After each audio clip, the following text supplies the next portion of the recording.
Hello friends, आप सभी का स्वागत है आपके अपने YouTube चैनल पे। तो सभी ने टाइटल देख लिया है। टाइटल आज की इस क्लास का रहेगा आपके पास हिस्ट्री, पॉलिटी, जियोग्राफी, जीके।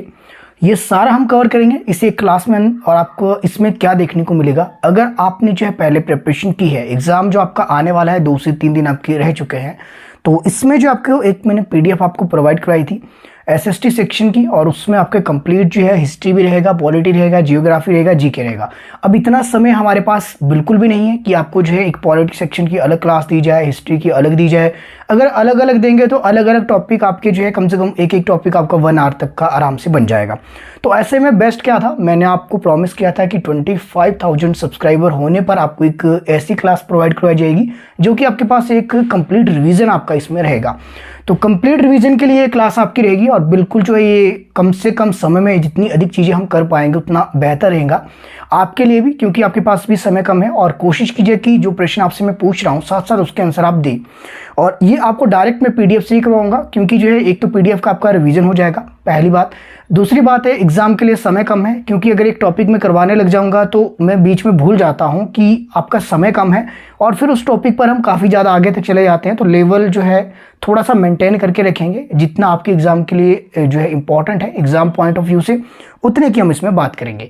तो आपके जो कमेंट सेक्शन में कमेंट कंटिन्यू आने चाहिए। अभी तो मैं बिल्कुल भी नहीं देख पाऊंगा, क्योंकि जो है समय आपका बिल्कुल जो है इसमें वेस्ट होगा। बाद में मैं चेक कर लूंगा कि किसने किस समय जो है कौन कौन से कमेंट आपके रहे थे। ठीक है, तो चलिए सबसे पहले हिस्ट्री की हम बात करेंगे, क्योंकि जो SST वाली जो PDF आपको शेयर की थी उसमें हिस्ट्री सेक्शन आपका सबसे पहले देखने को मिलता है। तो वहां से कुछ एक प्रश्न आपके देखेंगे, और इंपॉर्टेंट जो है वो आपको मैं बताऊंगा। अगर आते हैं तो बहुत अच्छी बात है, नहीं आते तो नोट डाउन कर लेना। और साथ में कुछ एक जो है मेरा अपना जो एक्सपीरियंस है कि मुझे जो लगता है कि ये प्रश्न आ सकते हैं, वो भी आपके साथ में शेयर करूंगा। अब ऐसा बिल्कुल मैं नहीं कह रहा हूं कि जो मैं कहूंगा कि वही प्रश्न आएंगे, तो प्लीज़ इस बात का आप जो ध्यान रखिए, कहीं आप जो एग्जाम के बाद कहें कि सर वो प्रश्न ही नहीं आए। ये रिवीजन क्लास आपकी रहेगी, उम्मीद है कि आपके लिए काफ़ी हेल्पफुल रहेगी। स्टार्ट करेंगे। सबसे पहले पहला प्रश्न आपके पास है अस्तोमा सदगम्य। एक ये वाक्य है, ये आपके कहाँ से लिया गया है, तो ये आपने बताना है। तो अस्तोमा सदगम्य वाक्य आपके कहाँ से लिया गया था, ऋग्वेद से लिया गया था। हो सकता है कि प्रश्न यहाँ से डायरेक्ट पूछ ले जाए। ऐसा ही और आपके पास सत्यमेव जयते, ये आपके कहाँ से लिया गया है, तो मुंडकोपनिषद इंपॉर्टेंट है। तो मुंडकोपनिषद से आपकी ये वाक्य लिया गया है। उसी तरह हिस्ट्री वाले सेक्शन से ही हम आगे क्यों चलेंगे, क्योंकि हिस्ट्री से स्टार्ट किया है तो कुछ एक नदियां आपसे पूछ ली जाती है। जैसे कि आपसे पूछ लिया, मान लीजिए कि आपके पास रावी नदी आपसे पूछ ली जाए कि रावी नदी का पौराणिक नाम आपके क्या है, या फिर आपसे पूछ लिया जाए चेनाब का पूछ लिया जाए, या पूछ लिया जाए आपके पास सतलुज का, तो ये आपसे पूछे जा सकते हैं। ठीक है, तो ये आपने थोड़ा सा ध्यान रखना है। तो सतलुज का आपसे पूछ लिया जा सकता है, चेनाब का पूछ लिया, रावी का पूछ लिया जा सकता है। इसी तरह आपकी जो दूसरी है व्यास का आपसे पूछ लिया जा सकता है। इनके वैदिक, पौराणिक और प्राचीन नाम आपसे पूछ लिए जा सकते हैं। अब मुझे क्या लगता है कि इसमें से कौन सा आ सकता है। एक तो चेनाब का आपने याद रखना है, चेनाब को अस्किनी और रावी को पुरुषनी, अगर आपने लिखना होना तो लिख लेना साथ साथ। और इसके अलावा जो आपके पास ईरावती भी आपके रावी रहेगा। और इसके अलावा व्यास की बात की जाए, विपाशा आपके प्राचीन नाम इसमें रहेगा। और सतलुज की बात की जाए, सतुद्री आपके रहेगा। तो यहाँ से हो सकता है कि नदियों से आपके कुछ इस तरह के प्रश्न आपके बन सकते हैं। तो ऐसे में आपको ये वाला सेक्शन भी आपको करके चलना है। इसके अलावा जो हिस्ट्री में आपके जो कुछ एक बौद्ध संगतियाँ आपके देखने को मिली थी, कुछ एक जैन संगतियाँ। तो बौद्ध संगतियाँ चारों आपने याद रखनी है, चाहे आपके पास वो राजगृह में रही हो पहले वाली, चाहे दूसरी वैशाली में रही हो, या फिर आपकी पाटलिपुत्र में रही हो जो आपकी थर्ड रही थी। इसके अलावा बात की जाए कुंडल वन में, जो कि आपकी चौथी बौद्ध संगति रही थी। एक तो आपने इनका सीक्वेंस याद रखना कि पहली कौन सी थी, दूसरी कौन सी थी, थर्ड आपकी कौन सी थी, और फोर्थ आपकी कौन सी थी। सेकंड पॉइंट आपने याद रखना है कि किस जो अध्यक्ष के समय आपके देखने को मिले। और थर्ड पॉइंट आप इसमें क्या याद रखेंगे कि ये जो बौद्ध संख्या हुई थी वो कहाँ पे और किस किस स्थान पे हुई थी, जो कि PDF में मैंने आपको पहले भी बताया, और एक इसकी अलग से वीडियो भी बनाई है। किसी ने डिटेल में देखना होगा बौद्ध संगतियों के, तो प्लेलिस्ट में जाना, हिस्ट्री वाला एक अलग से फोल्डर है, उसमें बौद्ध संगतियां मैंने बताई है कि कैसे इसको याद रख सकते हैं। आगे चलेंगे। जैन धर्म और आपके बौद्ध धर्म, इन दोनों से प्रश्न देखने को मिलते हैं। बौद्ध संगतियां मैंने आपको बता दी, तो बौद्ध संगतियों से आपकी 4 बौद्ध संगतियां थी। उसी तरह जैन संगतियां भी थी, जो कि आपके पास एक पाटलिपुत्र में देखने को मिली, और दूसरी आपके पास वल्लभी में। इंपॉर्टेंट है, मैं ब्लैक बोर्ड का कम से कम यूज कर रहा हूं, इसके पीछे रीजन यही है कि समय आपका कम से कम वेस्ट हो। ठीक है, जैन धर्म से जो है और कुछ प्रश्न बनते हैं, और उसी तरह बौद्ध धर्म से कुछ एक बनते हैं। जैसे कि जैन धर्म के अनुयायी आपसे पूछ लिए जाते हैं, उसी तरह बौद्ध धर्म में भी आपके देखने को मिलता है। जैन धर्म की अगर हम बात करें तो इसमें जो आपके पास इंपॉर्टेंट है स्वामी महावीर, तो ये कौन से आपके तीर्थकर थे? 24 नंबर के 24वें तीर्थकर आपके रहे। और जैन धर्म के कई बार पहले और कई बार जो 23 है वो भी आपके इंपॉर्टेंट है। तो अगर पहले की बात की जाए तो पहले आपके ऋषभदेव रहेंगे, और अगर बात की जाए आपके पास 23 तो 23 जो आपके तीर्थकर जो है, जो अनुयायी जो इनको कहेंगे आप, वो आपके पार्श्वनाथ थे। कई बार जो है इनके चिन्ह भी आपसे पूछ ले जाते हैं कि इनका प्रतीक चिन्ह क्या है, तो वो भी आपने एक बार देख लेना। और उसी तरह आपके बौद्ध धर्म की अगर बात करें तो संस्थापक आपके जो महात्मा बुद्ध आपके रहे थे। और इनके बारे में कैसे प्रश्न पूछ लिए जाते हैं कि इनके बारे में एक तो इनसे जन्म भी पूछ लिया जाता है, जन्म आपके जो है स्वामी महावीर का भी पूछ लिया जाता है, तो इंपॉर्टेंट है, इनको भी आपने याद रखना है। और इसके अलावा जो है बात की जाए आपके पास इनका जो जन्म पूछ लिया जाता है, जैसे कि आपके पास महात्मा बुद्ध की अगर हम बात करें, इनका जन्म पूछ लिया जाता है और इन्होंने गृह त्याग किया था उसे क्या कहा जाता है। इसके अलावा जो है जब इनको ज्ञान की प्राप्ति हुई थी उसको क्या कहा जाता है। इस तरह के प्रश्न आपसे पूछ लिए जा सकते हैं। इसके अलावा पहला उपदेश इनका कई बार जो है एग्जाम में बहुत बार देखने को मिला है, ये चीज़ आपको पता होनी चाहिए। तो सारनाथ में है, जितनी चीज़ें मुझे ज़्यादा इंपॉर्टेंट लगेंगी और साथ साथ में बता के चलूँगा, बाकी सारी चीज़ें जो है एक्सप्लेन करना थोड़ा सा मुश्किल यहाँ पे हो जाएगा। आगे चलेंगे। उसी तरह जो है कुछ एक आपके जो है वैदिक सभ्यता से आपसे प्रश्न पूछ ले जा सकते हैं कि जैसे कि आपके पास जो भारत में जो आर्य है वो संभवतः कहाँ से आए थे, तो ये प्रश्न कई बार एग्जाम में देखा गया है। ना केवल यहाँ पे एचपी की अगर हम बात करें बल्कि पूरे इंडिया में कोई भी एग्जाम आप देख लो, मैक्सिमम एग्जाम में ये वाला प्रश्न आपको देखने को मिलेगा। तो आर्य भारत में जो है आपके पास सभ्यता कहाँ से आए थे, तो ये आपके मध्य एशिया से आए थे। इंपॉर्टेंट है, आपने याद रखना है। इसके अलावा जो चारों वेदों में सबसे पुराना वेद, ये भी प्रश्न आपका बन सकता है, तो ऋग्वेद आपका सबसे पुराना है। हाँ, इसके अलावा जो गायत्री मंत्र का जो संबंध है किस वेद से आपके संबंधित है, ये वाला प्रश्न भी आपका बन सकता है, तो ये आपके सूर्य से रहेगा। इसके अलावा कुछ एक दर्शन है जो आपके पास भारतीय दर्शनों में देखने को मिलते हैं, जिसमें से एक इंपॉर्टेंट है सांख्य दर्शन। तो इसके प्रवर्तक कई बार आपसे पूछ ले जाते हैं, तो सांख्य दर्शन के प्रवर्तक आपके कपिल मुनि इंपॉर्टेंट है, ये आपने याद रखना। उसी तरह योग दर्शन भी है, अलग अलग दर्शन है, शॉर्ट दर्शन आपके देखने को मिलता है, तो ये दर्शन भी आपको एक बार रीडिंग इसकी कर लेनी चाहिए। और इसके अलावा जो है कुछ एक वन लाइनर आपके देखने को मिलते हैं, तो वन लाइनर में आपके पास चाहे बात की जाए आपके पास जैसे कि अग्नि का आविष्कार किस काल में हुआ, ये प्रश्न आपसे पूछ लिया जाता है। देखिए, आविष्कार अलग चीज है और अग्नि का प्रयोग अलग चीज है, दोनों अलग अलग कॉन्सेप्ट है, इसको आपने याद रखना है, एक ही चीज इसको मत करना। कई बार आपसे पूछा जाता है कि आविष्कार कब हुआ, और कई बार से पूछा जाता है कि अग्नि का जो है प्रयोग जो है किस काल में आपके देखने को मिलता है, दोनों अलग अलग चीज है। इसके अलावा जो है कुछ एक जो है हड़प्पा सभ्यता की अगर हम बात करें, हड़प्पा सभ्यता को जो काफी इंपॉर्टेंट है, मोहनजोदड़ो आपका इंपॉर्टेंट है, इनके बारे में ये पूछा जाता है कि हड़प्पा सभ्यता की खोज किसने की थी, तो यहाँ से इस तरह के प्रश्न आपके बनते हैं। तो 1921 अगर आपने याद रखना हो तो रख लेना, तो ये इंपॉर्टेंट है। और कई बार इनका नाम भी पूछ लिया, दयाराम साहनी, तो ये भी आपने याद रखना है। पीछे जो है थोड़ी सी बैकग्राउंड नॉइस आ रही है, कभी जो है आपके जो है डॉग जो है बार्क कर रहे हैं, कई बार जो है आपके पास कुछ वर्क भी आपका पीछे चला है। आज जो है अनुकूल नहीं है वातावरण, मैं काफ़ी बार सोच रहा था क्लास ली जाए ना ली जाए, लेकिन इसको चीज़ों को अवॉइड कीजिएगा और ध्यान दीजिएगा अपनी क्लास के ऊपर। आगे चलेंगे। इसके अलावा जो आपके पास कुछ एक हिस्ट्री सेक्शन में थोड़े हम आगे चले, कुछ काल आपके देखने को मिलते हैं, जैसे कि अगर हम बात करें हर्यक वंश की, इसके अलावा शिशुनाग वंश, आपके पास नंद वंश हो गया, मौर्य वंश हो गया, तो यहाँ से प्रश्न देखने को मिलते हैं। और सबसे ज़्यादा इंपॉर्टेंट इसमें है मौर्य वंश, तो मैं मौर्य वंश से आपके स्टार्ट करूँगा, क्योंकि जो है हर्यक वंश के बारे में बताएंगे, फिर उसके बाद शिशुनाग वंश, नंद वंश, ये सीक्वेंस तो एक चला रहेगा, चलो कोई बात नहीं, लेकिन इतना पॉसिबल नहीं है कि हर वंश के बारे में हम इसमें क्लास में डिस्कस कर सके। तो अभी जो इंपॉर्टेंट है वो आपके पास मौर्य काल, तो मौर्य काल की हम बात करते हैं, वहां से देखिए क्या प्रश्न आपके बनते हैं। मौर्य काल की अगर हम बात करें तो मौर्य काल से आपके काफ़ी ज़्यादा प्रश्न देखने को मिलते हैं, लेकिन मैं सोच रहा हूँ कि आपके जो है मौर्य काल को अगर हम छोड़ दें, अगर मैं आपको पूरा मगध ही आपको मैं बता दूं, क्योंकि जो है मगध की अगर हम बात करें 16 महाजनपद आपके देखने यहाँ पे मिलते थे, तो ये भी कई बार पूछा जाता है कितने महाजनपद थे, आपके पास 16 महाजनपद थे, तो जिसको जो मगध साम्राज्य के नाम से जाना जाता है। तो इसमें आपके पास हर्यक वंश की जिससे मैंने बात की थी सबसे पहले आएगा, इसके संस्थापक पूछ लिए जाएंगे तो बिंबिसार है। तो इसको एक मैं आपको इस तरह से बताता हूं कि इसमें सारे काल आपके जो है आ जाएंगे, कौन कौन से वंश थे सारे आपके इसमें देखने को मिल जाएंगे। उसी तरह जो है अंतिम वंश कई बार आपसे पूछ लिया जाता है, नंद का जो अंतिम जो नंद शासक आपके कौन था, ये काफी ज्यादा इंपॉर्टेंट है, घनानंद, उसके बाद देखने को मिलता है आपके पास मौर्य काल। यहां से जो है ये प्रश्न कई बार एग्जाम में पूछा, इस करके आपको मैं बता रहा हूं। उसी तरह जो आपके पास कई बार इसमें पूछ लिया जाता है कि सिकंदर की जो सेना है किस नदी से जो है, किस नदी को पार करने से उन्होंने इनकार कर दिया था, तो व्यास नदी थी आपके पास। अगर मैं बात करूं व्यास की, तो यहाँ पे मैंने लिखा है, व्यास यहाँ पे नहीं लिखा है। व्यास की अगर हम बात करें तो व्यास को जो अर्जिकिया के नाम से भी जाना जाता है, तो ये भी कई बार एग्जाम में प्रश्न आपके पूछ लिया जाता है। आगे बात की जाए, अगर आपसे पूछ लिया जाए एग्जाम में कि मुद्रा राक्षस के लेखक आपके कौन थे, तो विशाख दत्त थे। इसके अलावा कई बार ये भी पूछा जाता है कि ये किसके जो है दरबार के जो है काल में देखने को मिले थे, किन्होंने इसको संरक्षण दिया था। इस तरह के प्रश्न यहाँ से देखने को बन सकते हैं। उसके बाद जो आपके पास चलेंगे, अगर हम थोड़ा सा आगे देखें, मौर्य साम्राज्य की स्थापना, ये वाला इंपॉर्टेंट है। तो चंद्रगुप्त मौर्य ने की थी, किसके सहयोग से की थी, कौन इनके मंत्री थे, ऐसे प्रश्न भी आपके एग्जाम में पूछ लिए जा सकते हैं। बाकी थोड़े आगे भी चलेंगे, बात करेंगे, अगर डिटेल में समय रहा तो लास्ट में मैं इसको थोड़ा सा और एक्सप्लेन आपके लिए कर लूंगा, कोई दिक्कत नहीं है। आगे चलेंगे, मौर्योत्तर काल की अगर हम बात करें तो उसमें देखने को मिला था आपके पास विक्रम संवत। बहुत बार एग्जाम में प्रश्न पूछा गया है, विक्रम संवत आपके कब प्रारंभ हुआ, किसके समय प्रारंभ हुआ, ये चीज आपको पता होनी चाहिए।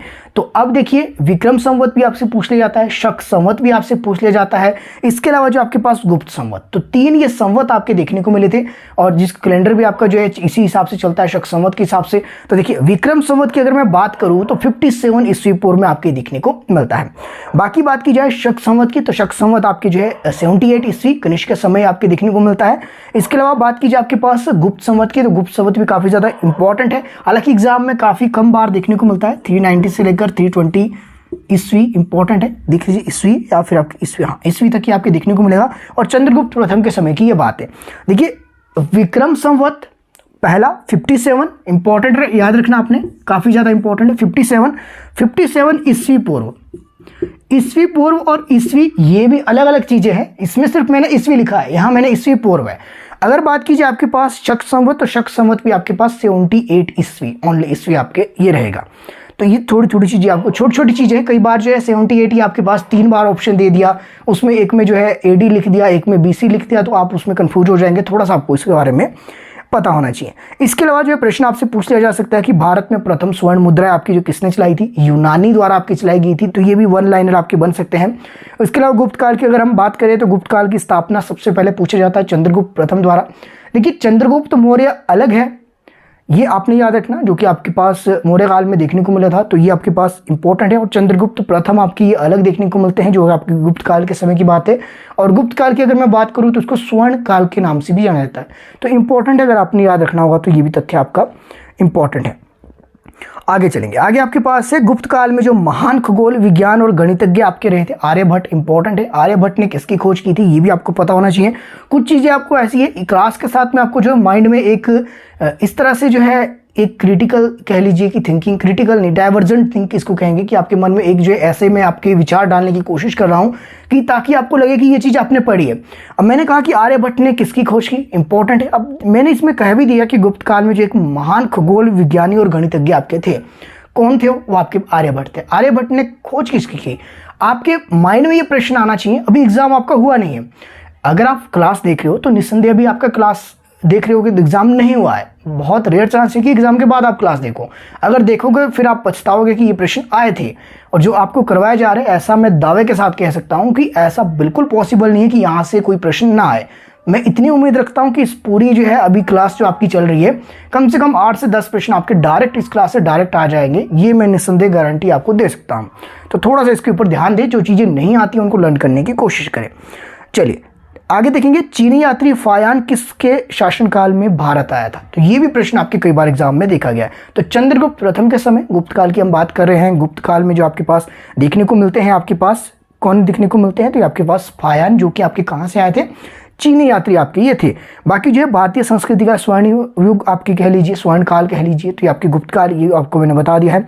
इसके अलावा थोड़े से हम आगे चले तो गुप्त काल की जो सोने की मुद्रा को क्या कहा जाता था, ये काफी बार एग्जाम में देखा गया है प्रश्न, तो दिनार उसको कहा जाता था। तो ये थोड़ा सा आप साथ साथ इसमें देखकर चलेंगे, आगे चलेंगे। इसके अलावा वर्धन वंश यहाँ पे देखने को मिलता है, तो वर्धन वंश की अगर हम बात करें तो इसमें सबसे इंपॉर्टेंट जो आपके नाम देखने को मिलता है, जिसको द्वितीय अशोक के नाम से भी जाना जाता है, तो वो आपके हर्षवर्धन है। तो हर्षवर्धन की अगर हम बात करें तो हर्षवर्धन के समय कौन सा चीनी यात्री भारत आया था, तो ये थे आपके पास हैंसेआंग, इंपॉर्टेंट नाम है, इसको याद रखना। और हर्षवर्धन की रचना जो है वो काफी ज्यादा इंपॉर्टेंट है। अगर आपसे पूछे यार रत्नावली एक रचना है, तो किसके द्वारा इसको लिखा गया था, तो हर्षवर्धन की रचना है। प्रियदर्शिका, ये भी आपकी हर्षवर्धन की रचना है। इसके अलावा बात की जाए नागानंद, ये भी आपकी जो है हर्षवर्धन की ही एक रचना है। हर्ष चरित्र किसके द्वारा लिखी गई? तो हर्ष चरित्र कई बार पूछ लिया जाता है। तो हर्ष चरित्र, हर्ष का यानी चरित्र, हर्ष कौन? हर्षवर्धन, उनके चरित्र के बारे में ये रचना आपकी देखने को मिली थी।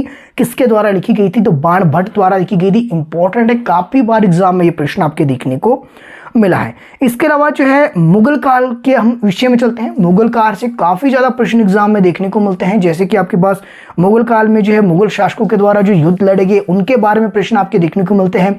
इसके अलावा मुगल काल की अगर मैं बात करूं तो मुगल काल के जो है मकबरे आपके बहुत ज्यादा, अगर स्पेशली बात की जाए टीचर एलिजिबिलिटी टेस्ट, इसमें तो मैक्सिमम आपके यहाँ से ये देखने को मिलते हैं। तो बाबर के द्वारा जितने भी युद्ध लड़े गए वो आपके काफी ज्यादा इंपॉर्टेंट है। सबसे पहले बाबर ये आपके देखने को मिले। एक तो इनके जो है वार आपने देखना ना किस किस के साथ जो इनके जो देखने को मिले थे, पहली चीज। और सेकंड पॉइंट आपने क्या याद रखना? सेकंड पॉइंट आपने याद रखना है कि इनके जो मकबरे आपके कहाँ कहाँ थे। जैसे बाबर की बात की जाए तो बाबर आपके कहाँ से आए थे? तो आपके काबुल, तो काबुल से आए थे। अफगानिस्तान 8% की अगर हम बात करें तो इसका मकबरा वहीं देखने को मिलता है। इसके द्वारा कुछ एक इंपॉर्टेंट युद्ध लड़ गए, काफी ज्यादा इंटरेस्टिंग है। तो ये आपके कौन कौन से हैं? जैसे कि आपके पास पानीपत का युद्ध देखने को मिलता है, खानवा का युद्ध देखने को मिलता है। इसके अलावा आपके पास यहाँ पे जो है चंदेरी का युद्ध देखने को मिलता है, घाघरा का युद्ध यहाँ पे देखने को मिलता है। इसको आपने ऐसे याद रखना कि पानी पियो, खाना खाओ और चलो घर। बाकी नोट्स जिनके पास है उनको ऑलरेडी ये दिख भी रहा होगा, देखा भी होगा कि ये वाली ट्रिक मैंने यूज की और काफी बार मैं एग्जाम में ऑनलाइन क्लासेस में बताता हूँ कि इसको ऐसे याद रख सकते हैं कि पानी पियो, खाना खाओ और चलो घर। पानी पियो से आपके पास पानीपत का युद्ध नए आपके पास 1526 में देखने को मिलता है। खाना खाओ से आपके पास खानवा का युद्ध आपके पास 27 में। इसके अलावा जो आपके पास चलो घर, इसके बाद चंदेरी का युद्ध देखने को मिलता है आपके पास कहाँ पे 1920 माफ कीजिएगा 1528 में। उसके बाद आपके पास इसमें लास्ट में घाघरा का युद्ध देखने को मिलता है 1529 में और उसके बाद 1530 में इसकी मृत्यु आपकी हो जाती है। इसके अलावा जो आपके पास बाबर का मकबरा मैंने ऑलरेडी बता दिया कहाँ पे है, काबुल में है, तो ये आपके भारत के बाहर है। तो ऐसे प्रश्न भी कई बार पूछ ली जाती है कि किन किन जो शासकों के मकबरे आपके भारत में हैं और किन शासकों के मकबरे आपके भारत से बाहर है। तो बाबर की अगर हम बात करें तो बाबर का मकबरा कहाँ है? भारत के बाहर है, जो कि आपके पास 8% काबुल में है। आगे चलेंगे, उसके बाद हुमायूं देखने को मिलते हैं। तो हुमायूं का पहले तो मकबरा आप देख लीजिए कहाँ पे है। तो हुमायूं का मकबरा आपके दिल्ली में इंपॉर्टेंट है। और दूसरा जो हुमायूं के द्वारा कुछ एक युद्ध लड़े गए, जैसे विलग्राम का युद्ध आपके पास देखने को मिलता है, चौसा का युद्ध देखने को मिलता है, देवरा का युद्ध आपके देखने को मिलता है, सरहिंद का युद्ध यहाँ पे देखने को मिलता है। तो ये सारे युद्ध आपके हुमायूं द्वारा लड़े गए थे। हाँ, एक चीज आपने याद रखनी, बाबर के जितने युद्ध है, एक चीज इसमें विशेष तथ्य आप ये याद रखेंगे कि बाबर के जितने युद्ध हुए विजय हमेशा आपके बाबर ही रहा। चाहे वो आपकी बात की जाए यहाँ पे जो है पानीपत के युद्ध की, जो इब्राहिम लोदी के साथ देखने को मिला था बाबर का, यहाँ पे बाबर विजयी रहा। खानवे के युद्ध की बात की जाए राणा सांगा के साथ, यहाँ पे बाबर आपके विजयी रहा। चंदेरी की बात की जाए मेदिनी राय के साथ देखने को मिला था, तो यहाँ पे भी आपके जो है बाबर ही विजयी रहा। इसके अलावा बात की जाए घाघरा का युद्ध जो कि आपके महमूद लोदी के साथ देखने को मिला था, तो यहाँ पे बाबर ही विजयी रहा। अब ये कह लीजिए कि बाबर जो है आज के समय का आपकी रोमन रेंज है। अगर आप WWE में देखते हो, रेसलिंग देखते हो, तो आज के समय का रोमन रेंज है, क्योंकि रोमन रेंज जो है इस समय जो आपके देखते, अगर आपने देखा होगा, ऐसे हो सकता है कि काफ़ी कम स्टूडेंट जानते होंगे, तो अक्सर जो है आजकल सारे मैच वही जीत रहा है। तो उस समय का बाबर आपकी जो है आज के समय का रोमन रेंज आपके रहेगा। आगे चलेंगे, हुमायूं की बात करते हैं। हुमायूं के साथ जो है लड़े गए युद्ध मैंने बता दिए कौन कौन से। इसमें एक चीज याद रखनी, इनके द्वारा किस किस के साथ ये युद्ध हुए, ये चीज आपको देख लेनी एक बार। इसके अलावा अकबर द्वारा कुछ एक युद्ध लड़े गए, जिसमें कि आपके पास 2 इंपॉर्टेंट है। एक आपके पास पानीपत का द्वितीय युद्ध, ऐसे भी कई बार पूछ लिया था, पानीपत का द्वितीय युद्ध आपके कब हुआ था? 1556। फर्स्ट आपको मैंने बता दिया 1526। सेकंड की अगर हम बात करें 1556 इंपॉर्टेंट है। तो पानीपत का जो है द्वितीय युद्ध आपके जो देखने को मिला था किसके समय? अकबर के समय। इसके अलावा दूसरा युद्ध यहाँ पे देखने को मिलता है हल्दी घाटी का। तो 2 युद्ध आपके इंपॉर्टेंट है अकबर से रिलेटेड। तो आपके पहला आपके जो है पानीपत का जो द्वितीय युद्ध है हेमू के साथ ये लड़ा गया था। दूसरे की अगर मैं बात करूँ तो ये आपके पास महाराणा प्रताप इंपॉर्टेंट है, तो ये चीज़ आपको पता होना चाहिए। इसके अलावा जो है हिस्ट्री में कुछ और चीज़ें आपके देखने को मिलती हैं, जैसे कि आपके पास इसमें जो है आपके पास गौतम बुद्ध से जीवन से संबंधित कुछ एक घटना है जो कि आपको मैंने पहले कहा, ये आपसे पूछ लिए जाते हैं। इसके अलावा जो है जैन संगति आपकी कहाँ कहाँ किसका शासक के समय हुई, ये आपके देखने को मिलते हैं। हाँ, जो आपके पास एक चीज़ आपने याद रखनी, कई बार एग्जाम में पूछ लिया जाता है कि जो जैन धर्म है 2 भागों में ये डिवाइड हुआ। एक है आपके पास इसमें श्वेतांबर और दूसरे है दिगंबर। ये किस जो है जैन संगति में देखने को मिला? तो पहली जो जैन संगति आपकी जो देखने को मिली थी पाटलिपुत्र में, इसमें जो है आपके पास जैन धर्म जो है 2 भागों में आपके यहाँ पर बंट गया था। इंपॉर्टेंट है, ठीक है। इसके अलावा जो आगे चलेंगे, यहाँ पे कुछ एक जो शासक थे जो इनके बारे में कुछ एक इनको उपाधियां दी गई थी, जैसे कि कुणिक की उपाधि जो है किस शासक को दी गई थी, ये आपसे पूछा जाता है। तो कुणिक की जो उपाधि है आपके पास किसे दी गई थी। इसके अलावा जो आपके पास बिंदुसार की जो है आपके पास बिंदुसार जो शासक थे किस वंश के थे और इनको कौन सी उपाधि दी गई थी। इस तरह के प्रश्न आपसे पूछे जाते हैं, तो ये थोड़ा सा आपको पता होना चाहिए। देवपुत्र किसे कहा जाता है। इसके अलावा बात कीजिए आपके पास एक प्रश्न बनता है विक्रमादित्य, ये उपाधि आपके जो किस शासक को दी गई थी, तो और ये आपके जो किस वंश थे। तो इस तरह के प्रश्न भी आपने एक बार देख लेना है। बाकी बात कीजिए आपके पास जो कौन कौन से जो है साहित्य है जो कि आपके प्राचीन साहित्य हैं वो एग्जाम में पूछ ली जाते हैं। जैसे कि आपसे मैं जो 4-5 आपसे पूछ रहा हूँ, इससे ज़्यादा नहीं पूछूंगा, ये तो आपको खुद ही करने पड़ेंगे। लर्न तो कुछ चीज़ें आपको करनी पड़ेंगी। देखिए एक चीज़ याद रखना, हिस्ट्री सेक्शन हो गया, पॉलिटी सेक्शन, जो चीज़ें घट चुकी है वो आपको लर्न करनी पड़ेगी। और जब आपको पता है कि लर्न करनी है तो ऐसा रट्टा लगा लीजिए कि कभी ज़िंदगी भर ना भूले, क्योंकि जो है जो चीज़ें नहीं बदलनी है। अगर बाबर ने जो युद्ध आपके लड़ लिया 1526 में, पानीपत का पहला युद्ध अगर उसने लड़ लिया, तो आज से 100 साल बाद भी जो है बाबर ने वो युद्ध लड़ा है। और कब लड़ा है? 1526 में लड़ा है। तो जो चीज़ें चेंज नहीं हो सकती, तकड़े वाला रट्टा लगा लो, जैसे तोता जो है रट लेता है। एग्जाम का समय है तो रटना तो पड़ेगा आपको। थोड़ा सा जो है कुछ चीज़ें आपको अंडरस्टैंडिंग होती है, कुछ चीज़ें आपको रटनी पड़ती है, तो विशेष ध्यान दें। रट्टा प्रवृत्ति अब चला दीजिए, लास्ट का 1 वीक है। और लास्ट वीक में आपने एक चीज़ बिल्कुल नहीं करनी है, नई चीज़ें बिल्कुल भी नहीं पढ़नी है। जो पुरानी है बेशक लगेगा कि कर ली है, लेकिन फिर से उसको रिवाइज करते रहे साथ साथ। ठीक है, प्रश्न पूछ दिया था अष्टाध्यायी। अष्टाध्यायी की रचना किसने की? इंपॉर्टेंट है, तो किसने की? पाणिनि ने की। अगला आपसे पूछ लिया जा सकता है इंडिका, जो मुझे लगता है कि ये प्रश्न हम पूछे जा सकते हैं। तो इंडिका जो आपके पास किसके द्वारा ये लिखी गई थी? मेगास्थनीज, इंपॉर्टेंट है। इसके अलावा मुझे लगता है अमरकोश आपसे पूछ लिया जा सकता है, तो अमरकोश की रचना अमर सिंह द्वारा की गई थी। इसके अलावा मुझे लगता है कि राजतरंगिणी आपसे पूछ लिया जा सकता है, तो कलहण द्वारा इसकी रचना की गई थी।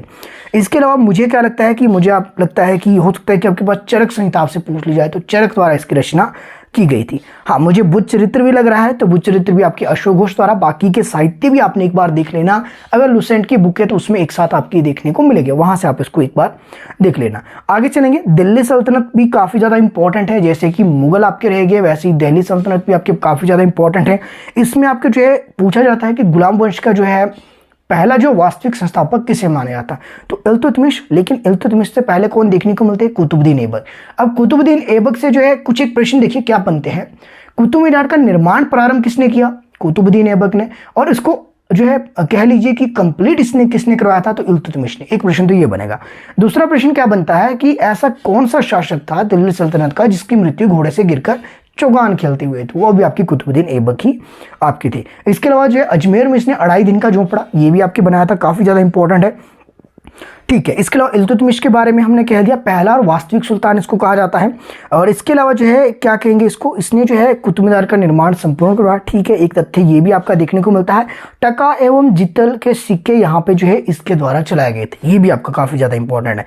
इसके बाद आपके रजिया सुल्तान काफी ज्यादा इंपॉर्टेंट है दिल्ली सल्तनत में, जो कि प्रथम महिला सुल्तान आपकी जो है सुल्तान द्वारा घोषित की गई थी। तो पहली जो है आपकी महिला सुल्तान को हो रही थी इल्तुतमिश आपके बाद आपके देखने को मिली थी, और जिसने सुल्तान घोषित किया था वो थी आपके पास रजिया सुल्तान, ये भी काफी ज्यादा इंपॉर्टेंट है। इसके अलावा बलबन से आपके कई बार प्रश्न बनते हैं, बलबन इनके बाद देखने को मिले। हालांकि इसके बीच में कुछ एक शासक रहते हैं, वो बीच में हम डिस्कस नहीं करेंगे, क्योंकि जो है निस्संदेह उनके द्वारा ऐसे कोई काम किए नहीं गए, ऐसे कोई क्रांतिकारी जो परिवर्तन उनके द्वारा नहीं लाए गए कि जिससे जो है उनको हिस्ट्री का पार्ट बनाया जा सकता। ऐसा नहीं, कुछ बुक्स में उनको दिया है, लेकिन जो है इतना इंपॉर्टेंट नहीं है कि एग्जाम पॉइंट ऑफ व्यू से हम उसको डिस्कस करें। आगे चलेंगे, बलबन की बात करेंगे। बलबन द्वारा ब्लड एंड आयरन पॉलिसीज को रोह और लख्त की नीति आपके कहा जाता है। इसके अलावा उसने कुछ एक प्रथा चलाई थी, सिजदा और पाबोस। सिजदा और पाबोस जो प्रथा है ये भी आपके इसी द्वारा चलाई थी। सिजदा यानी कि आपके पास जो है सिजदा और पाबोस, ये एक प्रथा थी कि जो शासक होगा उसके सामने जो है सिर ऊपर उठाकर नहीं चलना, लेटकर उसके सामने जो है पेट के बल पर लेटकर चलना, कुछ इस तरह का आपको देखने को मिला, उसके पैरों को चूमना, इस तरह के कुछ एक प्रथा आपकी चलाई थी। हिस्ट्री वाली क्लास में हमने ऑलरेडी डिस्कस किया है। आगे चलेंगे, आगे आपके पास इसमें जो अलाउद्दीन खिलजी देखने को मिलता है, और इसके अलावा जो इब्राहिम लोदी यहाँ पे देखने को मिलते हैं, और इस तरह के आपके जो है काफी ज्यादा इंपॉर्टेंट है। और ऐसा कौन सा शासक था जिसने स्वयं को जो सुल्तान घोषित किया? एक प्रश्न यहाँ पे ये बन सकता है। तो मुबारक शाह खिलजी थे जिसने जो स्वयं को सुल्तान घोषित किया था। आगे चलेंगे, पीडीएफ काफ़ी बड़ी है, और अगर हम अभी बात करें तो अभी हम सिर्फ आपके जो 7-8 पेज हमने देखे हैं, और अभी इसमें जो है 110 से ज़्यादा आपके हो गए पेजेस, तो थोड़ा सा जो है तेज़ हम चलेंगे। ठीक है, इसके अलावा जो आगे आपके पास देखने को मिलते हैं आपके अकबर के नवरत्न, काफ़ी ज़्यादा इंपॉर्टेंट है, जिसमें कि बीरबल आपके काफ़ी फेमस थे, जिनका जो है महेशदास आप कह सकते हैं, और दीन इलाही जो धर्म को स्वीकार करने वाले पहले हिंदू, तो ये भी कई बार आपसे पूछा जाता है। दीन इलाही आपके अकबर द्वारा स्टार्ट किया गया था, एक धर्म था आपके। और इसके अलावा जो है बात करेंगे अबुल फजल, तो ये भी 9 रत्नों में से एक थे। तो आईन अकबर इनके द्वारा लिखी गई थी और अकबरनामा यहाँ पे देखने को मिलता है। और टोडरमल की बात की जाए तो दीवान अशरफ और वित्तीय विभाग के प्रमुख थे, ये भी काफ़ी ज़्यादा इंपॉर्टेंट है। और इसके अलावा जो है तानसेन की बात की जाए, कंठ भरण आपके पास कंठ भरण वाणी आपके जो है विलास इनको कहा जाता था, एक उपाधि थी इनके लिए। और मानसिंह यहाँ पे देखने को मिलते हैं, अब्दुल रहम जो आपके पास देखने को मिलते हैं, मुल्ला दो प्याजा यहाँ पे देखने को मिलते हैं, हकीम हुकम आपके पास देखने को मिलते हैं, और फेजी यहाँ पे देखने को मिलते हैं। इंपॉर्टेंट है, फेजी आपके राजकवि थे, इंपॉर्टेंट, ये आपने याद रखना। देखिए इसमें एक चीज़ आपने याद रखनी है, इसमें कई बार आपसे ऐसे पूछ लिया जा सकता है कि 9 रत्नों में से कौन सा नहीं था, क्योंकि 9 रत्न के आप दे दिए, आपके पास 3 ऑप्शन में तो वो है कि 9 रत्न है, एक होगा कि 9 रत्न है नहीं। तो इस तरह से प्रश्न आपका मुझे लगता है कि बन सकता है। बाकी हो सकता है ऐसे पूछ लिया जाए कि आपके पास जो है वित्तीय विभाग का प्रमुख आपके कौन था, तो टोडरमल थे, ऐसे भी प्रश्न बन सकते हैं। या फिर बीरबल का जो है क्या नाम था, वास्तविक नाम या मूल नाम क्या था, तो महेशदास थे, कुछ ऐसे प्रश्न भी बन सकते हैं। आगे चलेंगे, कुछ एक निर्माण हम देखेंगे यहाँ पे, कुछ एक जो हिस्टोरिकल बिल्डिंग्स देखेंगे, कुछ एक हिस्टोरिकल जो है जो आपके पास बनाए गए थे, जो कि आपके पास किले वगैरह, उनको हम देखेंगे कि कहाँ पे क्या क्या चीज़ है। जैसे कि आपके पास पूछ लिया जाता है कि आपके पास, देखिए हमने एक मुगल शासकों के मकबरे आपको मैं बता रहा था, लेकिन सभी के नहीं बता पाया क्योंकि हमने 2 ही देखे उसमें, तो अब थोड़े से इसको भी यहाँ पे देख लेंगे। तो शेरशाह का मकबरा कई बार पूछ लिया जाता है, तो कहाँ पे, तो सासाराम में देखने को मिलता है। हुमायूं का मकबरा दिल्ली में हमने डिस्कस कर लिया है ऑलरेडी।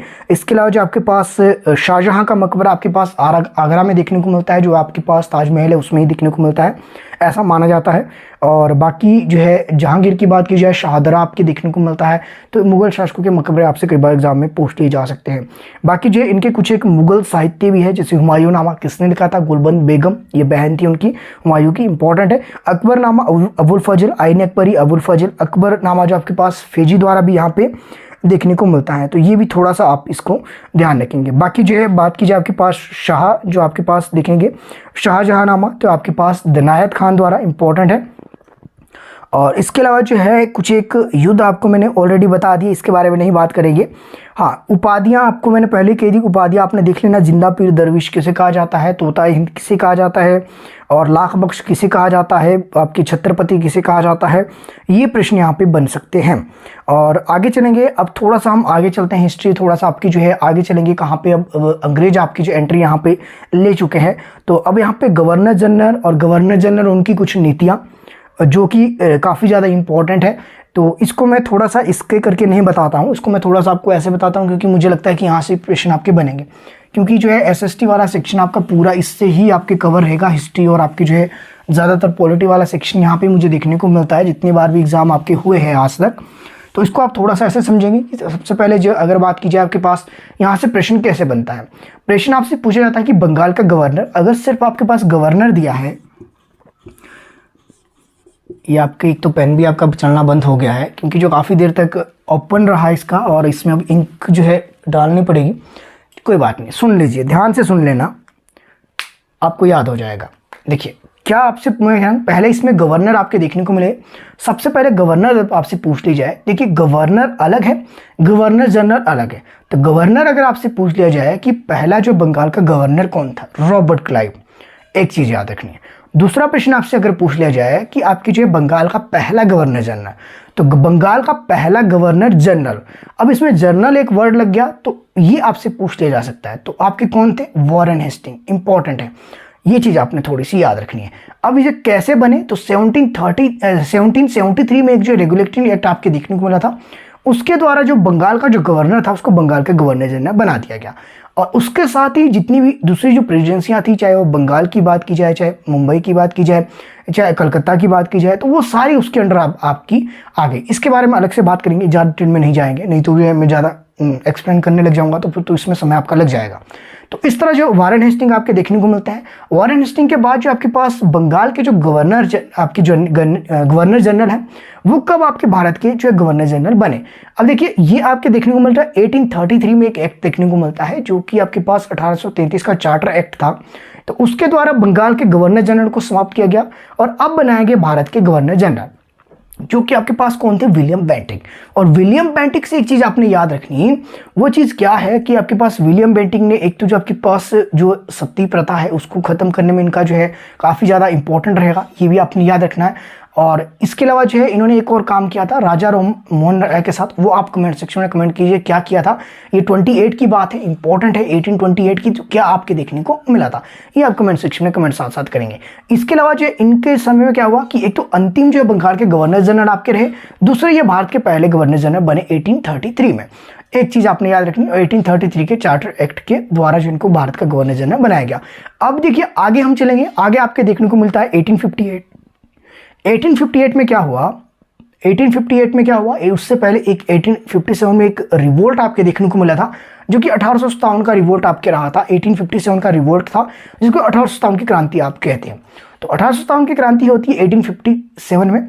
और उसके बाद क्या हुआ, उसके बाद वहां पे क्या देखने को मिलता है, उसके बाद वहां पे जो है भारत के जो गवर्नर जनरल थे उस पद को खत्म कर दिया गया। अब यहां तक चल रहा था ईस्ट इंडिया कंपनी का शासन। अब जैसे ही यहाँ पे जो ये रिवोल्ट हुआ, अब उसके बाद जो ईस्ट इंडिया कंपनी का जो है यहाँ पे अंत देखने को मिलता है 1858 में। और 1858 के ही एक जो अधिनियम आपके लाया गया, 1858 का जो अधिनियम आपके आया, उस अधिनियम के द्वारा क्या किया गया, 1858 के अधिनियम के द्वारा ईस्ट इंडिया कंपनी का अंत किया गया। अब जो है शासन किसके अंडर चला, अब चला आपके ब्रिटिश क्राउन, यानी कि ब्रिटिश सम्राट के अंदर आपके सीधा शासन अब यहाँ पे चलना शुरू हो गया। अब उन्होंने क्या किया कि जो गवर्नर जनरल थे उसका पद समाप्त कर दिया गया। अब यहां पे क्या बनाया गया, भारत के वायसरॉय, इंपॉर्टेंट है। तो गवर्नर जनरल को खत्म करके अब यहां पे देखने को मिले वायसरॉय। तो भारत का जो है पहला वायसरॉय, इंपॉर्टेंट आपके लिए काफी रहेगा, वो आपके कौन है, अब ये आप कमेंट सेक्शन में कमेंट करेंगे कि आपके पहले वायसरॉय आपके कौन थे। इस तरह ये चीजें हुई, तो यहां से प्रश्न आपके बन सकते हैं। इसके अलावा इनके द्वारा कुछ और इंपॉर्टेंट चीजें की गई, वो इंपॉर्टेंट चीजें क्या क्या की गई वो भी आपके कई बार एग्जाम में पूछ ली जा सकती है। जैसे कि बात कीजिए आपके पास यहाँ पे प्रश्न आपसे यही पूछ लिया जाए कि आपके पास जो है सहायक संधि आपके किसके द्वारा अपनाई गई थी, जो कि आपके पास लॉर्ड वेलेस्ली है। इसके अलावा जो है बात कीजिए आपके पास लेप्स की नीति, तो ये किसके द्वारा अपनाई गई थी, लॉर्ड डलहौजी द्वारा, इंपॉर्टेंट है, ये चीज़ आपको पता होनी चाहिए। इसके अलावा बात कीजिए आपके पास यहाँ पे पूछ लिया बंगाल का विभाजन जो है किसने किया था, तो ये आपके पास किसने किया था, आपके पास लॉर्ड कर्जन ने 1905 की बात है। हालांकि इसको रद्द जो है कर दिया था 1911 में आपके पास लॉर्ड हार्डिंग ने। तो ये आपसे यहाँ पे पूछे जा सकते हैं इस तरह के प्रश्न, तो इस पर थोड़ा सा आप ध्यान देंगे। और इनसे रिलेटेड बहुत सी चीज़ें आपके देखने को मिलती है। भारत के गवर्नर जनरल वायसरॉय आपके रहेंगे, बंगाल के गवर्नर जनरल, इसके ऊपर एक अलग से वीडियो बनाई है, डिस्क्रिप्शन में लिंक दे दूंगा, वहाँ पे अगर डिटेल में देखनी होगी देख लेना। बाकी समय तो अब आपके पास नहीं है, लेकिन मैं डाल दूंगा फिर भी लिंक, अगर किसी को लगता है कि ज़्यादा इंपॉर्टेंट है तो देख सकते हैं। और बाकी कुछ एक प्रश्न आपके ऐसे बनते हैं कि प्रार्थना समाज की स्थापना किसने की थी, और इसके अलावा कुक्का जो है विद्रोह आपके कब देखने को मिला था, बंगाल विभाजन कब हुआ, मुस्लिम लीग की स्थापना किसने की, अगर आप थोड़े से आगे चले इंडियन नेशनल मूवमेंट में, सूरत आपके जो है सूरत में जो आपके पास कांग्रेस में जो फूट पड़ी, सूरत अधिवेशन जो आपका हुआ था कब हुआ था, 1907 में हुआ था, कौन इसके अध्यक्ष थे, इस तरह से प्रश्न आपके पूछे जा सकते थे, तो आपके पास इंपॉर्टेंट रहेगा, तो ये थोड़ा सा आप ध्यान रखेंगे। हाँ, क्या मैं कह रहा था, सूरत में जो है आपके पास कांग्रेस में फूट पड़ती है 1907 में, पहली बार जो है नरम दल गरम दल आपके देखने को मिलते हैं। फूट का कारण भी आपके अध्यक्ष ही रहे थे, जो कि आपके पास कौन थे, तो आपके पास राम बिहारी घोष आपके देखने को मिले थे। उसके अलावा जो आपके पास 1911 में देखने को मिला था बंगाल विभाजन रद्द हुआ। 1915 की बात की जाए तो गांधी जी वापस आए थे, स्वदेश आए थे, तो ये भी कई बार आपसे प्रश्न पूछा जाता है। उसके बाद चंपारण आपके देखने को मिलता है, चंपारण सत्याग्रह, लेकिन उससे पहले एक चीज़ आपकी होम रूल लीग की स्थापना देखने को मिलती है 1916 में, तो ये भी प्रश्न आपके एग्जाम में पूछ लिए जा सकते हैं। इसके अलावा जो लखनऊ समझौता भी आपके जो पूछ लिया जा सकता है, कुछ एक चीज़ें आपकी इस तरह की रही थी। उसके बाद 1918 में अहमदाबाद में सत्याग्रह, खेड़ा सत्याग्रह आपकी जो है वो आपके देखने को मिला। 1919 की बात की जाए तो आपके पास वहाँ पे जो है एक रॉलेट एक्ट आपका देखने को मिला और उसी के परिणाम स्वरूप आपके क्या देखने को मिला, वहीं पे जलियांवाला बाग हत्याकांड आपके देखने को मिला। तो ये थोड़ी थोड़ी चीज़ें आपको जो है थोड़ी थोड़ी ध्यान में रखनी है, जितनी रख सकते हो रख लेना। असहयोग आंदोलन देखने को मिलता है, गांधी जी ने नेतृत्व किया था, हालांकि बाद में इसको वापस ले लिया गया। इसमें आपने देखना कि असहयोग आंदोलन कब आपके स्टार्ट हुआ, कब इसको वापस लिया गया और क्या कारण रहे थे, चोरा चोरी जो घटना हुई थी कब ये किस दिन यह घटना हुई थी और कहाँ पे हुई थी, उत्तर प्रदेश के किस जिले में देखने को ये मिली थी। इस तरह के प्रश्न आपके बन सकते हैं। काकोरी रेल कांड आपके कब हुआ था, ये प्रश्न आपका बन सकता है। इसके अलावा सविनय अवज्ञा आंदोलन आपके कब शुरू हुआ था, ये प्रश्न आपके बन सकता है। स्वराज पार्टी की स्थापना कब हुई, ये प्रश्न आपके बन सकता है। किन दो नेताओं का जो इसमें जो है सहयोग रहा था इसको जो है स्थापित करने में, यह प्रश्न आपका बन सकता है। साथ साथ कमेंट सेक्शन में कमेंट करते हैं जिनको साथ साथ पता है, जिनको नहीं है वो माइंड में क्लिक कर लेना ये चीज कि अगर नहीं पता है तो अभी भी समय है, अभी एग्जाम हुआ नहीं है। ठीक है, आगे चलेंगे। आपके पास देखने को मिलता है सविनय अवज्ञा आंदोलन, दांडी मार्च, एक ही चीज है दोनों। दांडी मार्च ही आपके परिणाम रहा सविनय अवज्ञा आंदोलन का और सविनय अवज्ञा आंदोलन का ही परिणाम रहा कि आपके पास इसमें जो है एक गांधी इरविल समझौता देखने को मिलता है और गांधी इरविल समझौते का ही परिणाम है कि द्वितीय गोलमेज सम्मेलन में गांधी जी आपके जो है लंदन गए पार्टिसिपेट करने के लिए कांग्रेस की ओर से। इस तरह के परिणाम है। अगर जो है द्वितीय गोलमेज सम्मेलन में जो है गांधी जी ना जाते तो मतभेद ना देखने को मिलते गांधी और अंबेडकर के बीच, और जो एक समझौता देखने को मिला जो कि पूना समझौता के नाम से जाना जाता है, तो वो समझौता आपके बीच नहीं होना था गांधी और अंबेडकर के बीच। तो ये कुछ एक परिणाम इस तरह के आपको देखने हैं। उसके बाद 1935 का अधिनियम देखने को मिलता है, यहां से प्रश्न आपके देखे जाते हैं। इसके अलावा आगे हम चले तो आपके पास 1940 में पहली बार जो है पाकिस्तान की मांग देखने को मिलती है, लाहौर अधिवेशन आपके हो रहा था। इसके अलावा जो पाकिस्तान शब्द का सबसे पहले किसने प्रयोग किया, इस तरह के प्रश्न आपके देखने को मिलते हैं। 1942 की बात की जाए, क्रिप्स मिशन आपके यहाँ पे देखने को मिलता है और 1942 की अगर हम बात करें तो यहाँ पे भारत छोड़ो आंदोलन भी देखने को मिलता है। फिर आगे चले 1945 में आपके पास देखने को मिलता है ये आपके पास वेवेल योजना जो प्रस्तुत की गई थी, इंपॉर्टेंट है। और शिमला समझौता आपके पास, शिमला सम्मेलन भी यहाँ देखने को मिलता है, हालांकि शिमला समझौता 1971 में हुआ था, वो अलग है, शिमला सम्मेलन यहाँ पे अलग है। उसके बाद आपके पास कैबिनेट मिशन 1946 यहाँ पे देखने को मिलता है। कैबिनेट मिशन जब आपके आ रहा था उसका काम था संविधान जो आपके पास सभा है उसका निर्माण करना। अब संविधान जब आपके लिए बनाया जा रहा था, संविधान से रिलेटेड कई इंपॉर्टेंट प्रश्न बनते हैं कि पहली बैठक कब हुई, तो 9 दिसंबर 1946, ऐसे फैक्ट आपसे पूछे जा सकते हैं। उसमें अध्यक्ष किसे चुना गया, तो अध्यक्ष चुना गया आपके पास, उसमें जो अस्थायी अध्यक्ष थे सच्चिदानंद सिन्हा, और फ्रांस की तर्ज पर उनको चुना गया था कि फ्रांस में जो है आपकी एक प्रथा थी कि जो सबसे उम्रदराज व्यक्ति है उसको जो अध्यक्ष वहां पे चुना जाता था, तो उसी आधार पे यहाँ पे भी देखने को मिला। हालांकि 2 दिन बाद ही ये 11 दिसंबर 1946 को ही क्या होता है कि उसमें स्थायी अध्यक्ष चुने जाते हैं जो कि आपके पास राजेंद्र प्रसाद थे। तो इस तरह के फैक्ट आपको पता होने चाहिए। अब संविधान सभा आपकी बनी, टोटल मेंबर कितने थे, 300, इंपॉर्टेंट रखना 389 मेंबर आपके देखने को मिलते हैं। हालांकि बाद में ये कम हो गए, जैसे कि आपके पास भारत जब आज़ाद हो रहा था, भारत और आपके पास पाकिस्तान दो अलग अलग आपके बन रहे थे, उसके बाद 324 आपके बच के, लेकिन जो एट लास्ट बाद में 299 ही आपके रह गए थे। तो ये भी थोड़ी सी चीज़ें आपको पता होनी चाहिए, इंपॉर्टेंट है। और बाकी बात की जाए संविधान की जो पहली बैठक मैं कह रहा हूँ कि 9 दिसंबर 1946 को हुई, तो उसमें जो कितने मेंबर आपके थे उपस्थित, 307। तो 307 मेंबर आपके जो इस समय वहाँ पे जो है प्रेजेंट थे, शायद एग्जैक्ट यही है जहाँ तक मुझे लग रहा है, यहाँ तक मुझे याद आ रहा है। तो एक बार इसको क्रॉस चेक कर लेना कितने मेंबर उसमें जो है प्रेजेंट थे, तो इतने थे आपके पास। और इसके अलावा जो इसको आगे डिवाइड किया गया था 296, अगर हम बात करें 296 को भी आपके डिवाइड किया गया था 292 और 4, तो ये थोड़ा सा अलग है और काफ़ी लंबा है, इसको ज़्यादा डिटेल में समझाने की जरूरत मुझे अभी लग नहीं रहा है क्योंकि अभी समय आपके पास कम है। इसके अलावा प्रश्न पूछे जाते हैं कितने मेंबर आपके जो थे ये जिन्होंने हस्ताक्षर किए थे आपके पास संविधान आपके जब लागू हुआ था, 284 मेंबर ने यहाँ पे जो है सिग्नेचर किए थे। संविधान जो लागू, देखिए 2 चीज़ें, एक है संविधान को अंगीकृत किया गया, एक है संविधान लागू हुआ। अंगीकृत किया गया था 26 नवंबर 1949 और संविधान लागू कब होता है, संविधान लागू होता है 26 जनवरी 1950। 2 अलग अलग चीजें, इसको थोड़ा सा अपने ध्यान रखना, थोड़ा सा कॉम्प्लिकेटेड लग सकता है लेकिन ये सत्य यही है कि आपके पास लागू अलग दिन हुआ और आपके पास अंगीकृत एडॉप्ट उसको अलग दिन किया गया। तो ये थोड़ा सा आपने इसमें ध्यान रखना। इसके अलावा जो पूछ लिया जाता है कि संविधान को बनने में कितना समय लगा, तो आपके पास 2 वर्ष 11 महीने 18 दिन आपके लगा, तो ये भी आपने याद रखना तो रख लेना, बाकी जो है नहीं रखना होगा तो इंपॉर्टेंट मुझे लगता है कि ऐसे प्रश्न पूछ लिए जाते हैं। तो संविधान को बनने में कितना समय लगा, तो ये आपकी जो है 2 वर्ष 11 महीने 18 दिन यहाँ पे देखने को मिलते हैं। इसके अलावा प्रश्न और क्या बन सकता है, यहाँ से प्रश्न बन सकता है कुछ एक समितियां थी जो आपके संविधान सभा की रही थी, तो वो समितियां आपसे पूछ जाती है, संघ समिति और संघीय समिति, तो पंडित जवाहरलाल नेहरू ने इसकी अध्यक्षता की थी। उसी तरह आपके पास जो है इसमें प्रांतीय समिति यानी कि स्टेट कमेटी जो थी वो आपके पास इसमें सरदार वल्लभ भाई पटेल, कुछ इस तरह के प्रश्न आपके बन सकते हैं। उसके अलावा जो प्रारूप समिति जो ड्राफ्ट कमेटी है काफी ज्यादा इंपॉर्टेंट है, तो उसके जो अध्यक्ष कौन थे, तो अध्यक्ष आपके डॉक्टर BR अम्बेडकर थे। ये कुछ एक जो है काफी जो इंपॉर्टेंट थी आपके पास ये समितियां, ये आपने ध्यान रखनी है। झंडा समिति, JP कृपलानी, कुछ एक समितियों से प्रश्न आपके पूछ जाते हैं, किसमें जो कितने मेंबर थे, तो ये भी आपसे कई बार एग्जाम में पूछ लिया जाता है, और इसके अध्यक्ष कौन कौन थे ये भी एग्जाम में पूछ लिया जाता है। तो भारत के संविधान के जो है पिता कौन कहते हैं, ये भी आपके जो कई बार पूछ लिया था, डॉक्टर BR अम्बेडकर। इस तरह के प्रश्न आपके यहाँ से संविधान सभा से पूछ लिए जाते हैं। तो बाकी जो है संविधान जब आपकी जो है बन रहा था, कितनी बैठकें हुई, कितने वाचन इसमें देखने को मिले, ये चीजें आपसे पूछी जा सकती है। कितने इसमें अनुच्छेद थे, सबसे पहले जब संविधान आपके जो है 2 वर्ष 11 महीने 18 दिन बाद जो है आपके पास जब लागू होता है, तो कितने इसमें आर्टिकल थे, कितने इसमें शेड्यूल थे, कितने इसमें पार्ट थे, तो ये भी प्रश्न आपके पूछा जाता है। ठीक है, इसके अलावा जो है थोड़ा सा हम PDF भी देख लेते हैं, क्योंकि जो है फिर तो आपके कॉन्स्टिट्यूशन ही आपका चला रहेगा। आगे चलेंगे, आगे आपके पास कुछ एक धार्मिक संगठन जो आपके पास है, थोड़ा सा वापस चलते हैं, इसमें जो है वापस चलेंगे, थोड़ा सा इसमें जो है देख लेंगे संगठन आपके जो है कौन कौन से थे। जो ब्रह्म समाज की स्थापना जो है 1828 में किसने की, राजा राम मोहन राय ने की थी। इसके अलावा जो है प्रार्थना समाज 1867 में किसने की थी, तो ये आपके पास आत्माराम पांडुरंग आपके रहे थे, इंपॉर्टेंट है। सत्यशोधक समाज 1873, तो ज्योतिबा फूले, ये मुझे इंपॉर्टेंट लग रहे हैं कुछ एक।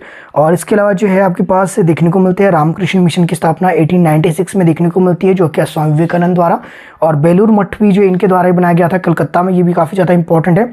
हाँ, हिस्ट्री वाले सेक्शन में बंगाल के गवर्नर जनरल, ये भी आपको मैंने बता दिया है आपके पास। ठीक है, भारत के जो है पहले गवर्नर जनरल आपके देखने को मिलते हैं विलियम बेंटिक देखने को मिलते हैं, इंपॉर्टेंट है, तो ये भी आपको मैंने बता दिया। इसके अलावा जो है आपके पास सती प्रथा पर इन्होंने प्रतिबंध लगाया था, इंपॉर्टेंट है। और इसके अलावा जो है प्रश्न आपके बन सकते हैं यहाँ पे भारत के वॉयसरॉय, जो कि आपसे मैंने प्रश्न पूछा है कि कौन इसमें जो है पहले वॉयसरॉय आपके बने थे, ये आपने बताना है। और इसके अलावा जो अंतिम वॉयसरॉय भी आपने देख लेना, और यहाँ से भी आपके प्रश्न बन सकते हैं। और इसके अलावा जो है भारतीय संविधान के कुछ एक इंपॉर्टेंट जो है आर्टिकल है, जैसे आर्टिकल और कुछ एक पार्ट है, जिसकी भाग 1 में किसका वर्णन है, जिसकी मौलिक अधिकार किस में आते हैं, और आपके पास राज्य के नीति निर्देशक सिद्धांत किस में आते हैं। इंग्लिश में बोल दूं, फंडामेंटल राइट्स आपके जो किस पार्ट में आपके देखने को मिलते हैं। और DPSP की डायरेक्ट टू प्रिंसिपल की बात की जाए, कहाँ पे देखने को मिलते हैं। फंडामेंटल ड्यूटीज आपकी कहाँ पे देखने को मिलती है, ये आपसे पूछ लिया जा सकता है। इसके अलावा जो है आपसे पूछ लिए जा सकते हैं कि किस किस देश से जो कौन कौन सा आपकी जो प्रावधान यहाँ पे देखने को मिलता है। बाकी आर्टिकल आपने याद रख लेना, क्योंकि ये तो आपको याद रखने पड़ेंगे, इसमें तो कोई लॉजिक है नहीं। इंपॉर्टेंट आर्टिकल कौन कौन से, तो ये आप थोड़ा सा देख लेना। आर्टिकल 36 से लेकर 51, आर्टिकल जो है 12 से लेकर 35 पहले तो आपके पास जो पार्ट 3 में जो रहेंगे, जो भाग 3 में आपके आएगा, तो आपके मौलिक अधिकार है एक, तो ये इंपॉर्टेंट है। और इसके अलावा भाग 4 की अगर हम बात करें राज्य के नीति निर्देशक सिद्धांत, ये भी ज़्यादा इंपॉर्टेंट है, तो आपके पास 36 से लेकर 51 तक ये भी आपको याद रखने हैं। और इसके अलावा जो आपको याद रखना है आर्टिकल जो 51A, जो कि आपके पास फंडामेंटल ड्यूटीज़ है, ये भी काफ़ी ज़्यादा इंपॉर्टेंट है। इसके अलावा 52 याद रखना, 64 याद रखना, और इसके अलावा जो है 76 एक बार देख लेना। इसके अलावा 124 देख लेना, 123 देख लेना, और 214 देख लेना, और 343 देख लेना। इसके अलावा 352, 356, 360 आपने देख लेना, जो कि आपके पास इमरजेंसी से रिलेटेड है। और 360 वित्तीय आपातकाल की स्थिति में जो आपके देखने को मिलता है, इंपॉर्टेंट है। और 370 जो कि अब निरस्त हो चुका है, जम्मू कश्मीर वाला, ये भी काफ़ी ज़्यादा इंपॉर्टेंट है। 368 जो आपके पास संविधान में संशोधन का जो ये देखने को मिलता है 368 में, ये इंपॉर्टेंट है। और बस फिलहाल आर्टिकल इतने ही देखने, इससे ज़्यादा देखने की जरूरत नहीं है। कुछ एक जो है राष्ट्रीय प्रतीक है, भारत के जो राष्ट्रीय प्रतीक है, यहाँ से प्रश्न बनते हैं। जैसे कि जो है राष्ट्रध्वज ने जो है माफ कीजिएगा, भारत में जो संविधान ने राष्ट्रध्वज का प्रारूप जो है कब अपनाया था, यानी कि राष्ट्रध्वज को कब अपनाया गया, तो 22 जुलाई 1947, इंपॉर्टेंट है, यहाँ से प्रश्न बन सकता है। राष्ट्रध्वज की लंबाई और चौड़ाई 3:2, ये भी आपसे पूछा जा सकता है। इसके अलावा जो है आपके पास पूछ लिया जा सकता है कि जो आपके पास राज चिन्ह है, जो कि के पास सारनाथ अशोक स्तंभ से लिया गया है, ये आपका जो है राज चिन्ह आपका रहेगा, भारत का राज चिन्ह। और क्योंकि संसद भवन पे अभी इसकी स्टेब्लिशमेंट भी आपके देखने को मिली थी, तो न्यूज़ में ये रहा था, तो ऐसे में हो सकता है कि यहाँ से ये प्रश्न बने कि जो आपके पास अशोक स्तंभ है, ये आपके पास जो कहाँ से आपके लिए गया था, तो सारनाथ स्थित से आपके लिए गया था, इंपॉर्टेंट रहेगा। तो इसको कब अपनाया गया था? 26 जनवरी 1950। तो 26 जनवरी 1950 को इसको अपनाया गया था। इंपॉर्टेंट है, संविधान सभा द्वारा। आगे चलेंगे, आपके पास इसमें देखने को मिल सकता है आपके पास कुछ एक जो राष्ट्रीय गान जैसे हो गया, आपके पास राष्ट्रीय गीत आपके हो गया। तो राष्ट्रीय गान पहली बार कब गाया गया? 1911 में गाया गया। अधिवेशन आपके कलकत्ता में चल रहा था। तो इंपॉर्टेंट है किसके द्वारा इसको जो है लिखा गया है, और पहली बार ये कहाँ पे किस पत्रिका में प्रकाशित हुआ, ऐसे प्रश्न आपके बन सकते हैं। और राष्ट्रीय गीत की बात की जाए तो पहली बार कब गाया गया? 1896 में गाया गया पहली बार, बंकिम चंद्र चटर्जी द्वारा लिखा गया है। तो कहाँ से लिया गया है, किससे, ये उपन्यास ही आपके लिया गया है, ऐसे प्रश्न यहाँ पे बन सकते हैं। बाकी जिनको पता है कमेंट सेक्शन में कमेंट कर सकते हैं कि क्या क्या चीज़ें आपको मैं कह रहा हूँ और मैं कहना क्या चाहता हूँ, और सारी चीज़ें मैं क्यों नहीं बता रहा हूँ, क्योंकि सारी चीज़ें अगर बनी बनाई मिल गई तो आप मेहनत नहीं करोगे। तो जब आपके मन में एक प्रश्न रहेगा कि वो चीज़ एक बार ढूंढनी है, तो उसको ढूंढते ढूंढते आपको जो 2-3 चीज़ें और ज़्यादा पता लगेगी। ठीक है, तो उस करके मैं ज़्यादा नहीं बता रहा हूँ। ठीक है जी, आगे चलेंगे। आगे इसमें देखने को मिलता है आपके पास कुछ एक प्रश्न ऐसे बनते हैं, जैसे कि आपके पास यहाँ से बन गया 1857 का जो एक अलग से भी बनता है। 1857 का रिवोल्ट हुआ था कि किस जगह पे किसने नेतृत्व किया था, पहले व्यक्ति कौन थे जिनको जो है फांसी पर चढ़ाया गया, और पहली बार जो है इसकी शुरुआत कहाँ पे देखने को मिलती है इस क्रांति की, किस छावनी से ये आपकी शुरू हुई थी क्रांति, और आधिकारिक तौर पे जो है क्रांति आपकी जो है कब शुरू हुई थी, किस डेट को शुरू हुई थी? 10 मई को। ये वाली इंपॉर्टेंट डेट है, साथ में बता रहा हूँ, हो सकता है प्रश्न पूछ लिया जाए, तो गलत मत करके आना। राइट, चलिए आगे देखेंगे। इसके अलावा कुछ एक प्रश्न पूछ लिए जा सकते हैं कि यहाँ पे जो कौन सी राइफल थी, उस राइफल का नाम आपसे पूछ जाता था। और कई बार हो सकता है आपसे पूछे जाते थे मंगल पांडे थे, मंगल पांडे जो कौन सी जो है इन्फेंट्री से संबंधित थे, तो ये भी आपसे पूछ लिया जा सकता है। तो ऐसे प्रश्न भी आपको पता होने चाहिए। बाकी रानी लक्ष्मीबाई ने कहाँ पे नेतृत्व किया था? रानी लक्ष्मीबाई के संदर्भ में एक कथन है, एक स्टेटमेंट दी थी, किसने दी थी? ह्यूरोज के दी। और कौन सी वो स्टेटमेंट थी, क्या स्टेटमेंट थी, ये चीज़ आपको पता होनी चाहिए। ऐसे प्रश्न आपसे बन सकते हैं। और चलिए थोड़ा सा और हम चलेंगे आपके वन लाइनर की ओर। ठीक है, सबसे प्राचीनतम वेद ऋग्वेद बता दिया था। कुणिक जो है किसकी उपाधि है, ये प्रश्न आपसे पूछा था, अजातशत्रु। ठीक है, इसके अलावा जो है महावीर ने किस भाषा में उपदेश दिया? प्राकृतिक भाषा में देखने को मिलते हैं। और महात्मा बुद्ध ने अपना पहला उपदेश कहाँ पे दिया था? सारनाथ में दिया था। और महात्मा बुद्ध के प्रथम उपदेश को कहा जाता है धर्म चक्र प्रवर्तन। जो मैंने कहा था कि कुछ एक इनके पूछे जा सकते हैं कि आपके जो है जैसे इन्होंने पहला उपदेश दिया था, जो इन्होंने धर्म में प्रवेश किया तो क्या हुआ, घर त्यागा था तो क्या कहा था, जब इन्होंने प्रयाण त्यागे थे तो उनको क्या कहा जाता था? इस तरह के प्रश्न आपसे बन सकते हैं। बाकी सांची का स्तूप का निर्माण किसने किया? अशोक ने किया था। तो सांची के स्तूप से रिलेटेड एक अलग से वीडियो हिस्ट्री वाले सेक्शन में देखना आप, जो प्लेलिस्ट में जाकर बहुत ज़्यादा इंपॉर्टेंट आपकी रहेगी। और कुछ एक चीज़ें मैंने आपको ऑलरेडी इसमें बता दी है। और आगे चलेंगे, थोड़ा सा आगे देखते हैं। हाँ, कुछ एक प्रश्न आपके जो है ये इनसे पूछे जा सकते हैं कि जैसे कि आपके पास भारत की जो पहली रेलगाड़ी तो किसके समय? डलहौजी के समय में देखने को मिलती है। तो कब देखने को मिलती है? 16 अप्रैल 1853 को। इंपॉर्टेंट है। तो ये रेलगाड़ी आपकी कहाँ से कहाँ चली थी? तो आपके पास ये बम्बई से लेकर ठाणे। तो इंपॉर्टेंट है, ऐसी चीज़ आपको पता होनी चाहिए। और इसके अलावा जो है प्रश्न आपसे पूछ लिया जा सकता है कि वर्नाक्यूलर टैक्स किसने लागू किया था? लिटन द्वारा इसको लागू किया गया था। और 1878 में, हो सकता है डेट भी आपसे पूछ लिया, ईयर आपसे पूछ लिया जाए। और इल्बर्ट विल विवाद का जो है संबंध किस वॉइसरॉय से था? लॉर्ड रिपन से आपके देखने को मिलता है। और भारत का प्रथम वॉइसरॉय देखने को मिलता है लॉर्ड केनिन, 1857 में ये देखने को मिलते हैं। और आगे चलेंगे, आपके पास 1857 की क्रांति के बाद जो 1858 का अधिनियम आया था उसके अकॉर्डिंग इसको क्या किया गया था?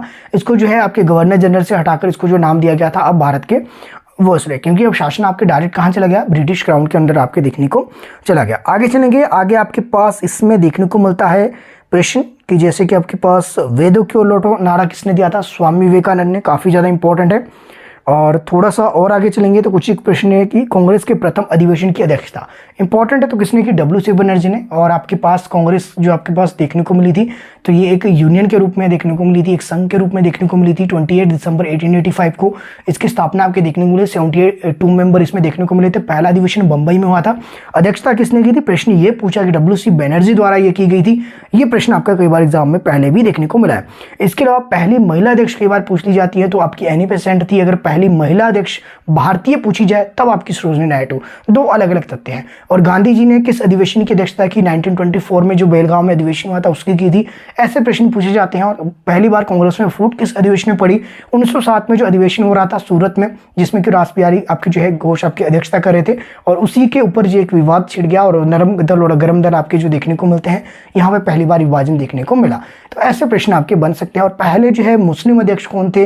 पहले जो है अंग्रेज अध्यक्ष कौन कौन थे? बदरुद्दीन तैयब जी पहले मुस्लिम अध्यक्ष थे, और जॉर्ज यूले की बात की जाए तो पहले अंग्रेज अध्यक्ष थे। ऐसे प्रश्न एग्जाम में पूछे जा सकते हैं। तो थोड़ा सा दिमाग की बत्ती जगाए, जो प्रश्न नहीं आते हैं उनको ढूंढे और उनको जाकर सीधे रट्टा लगा लीजिए।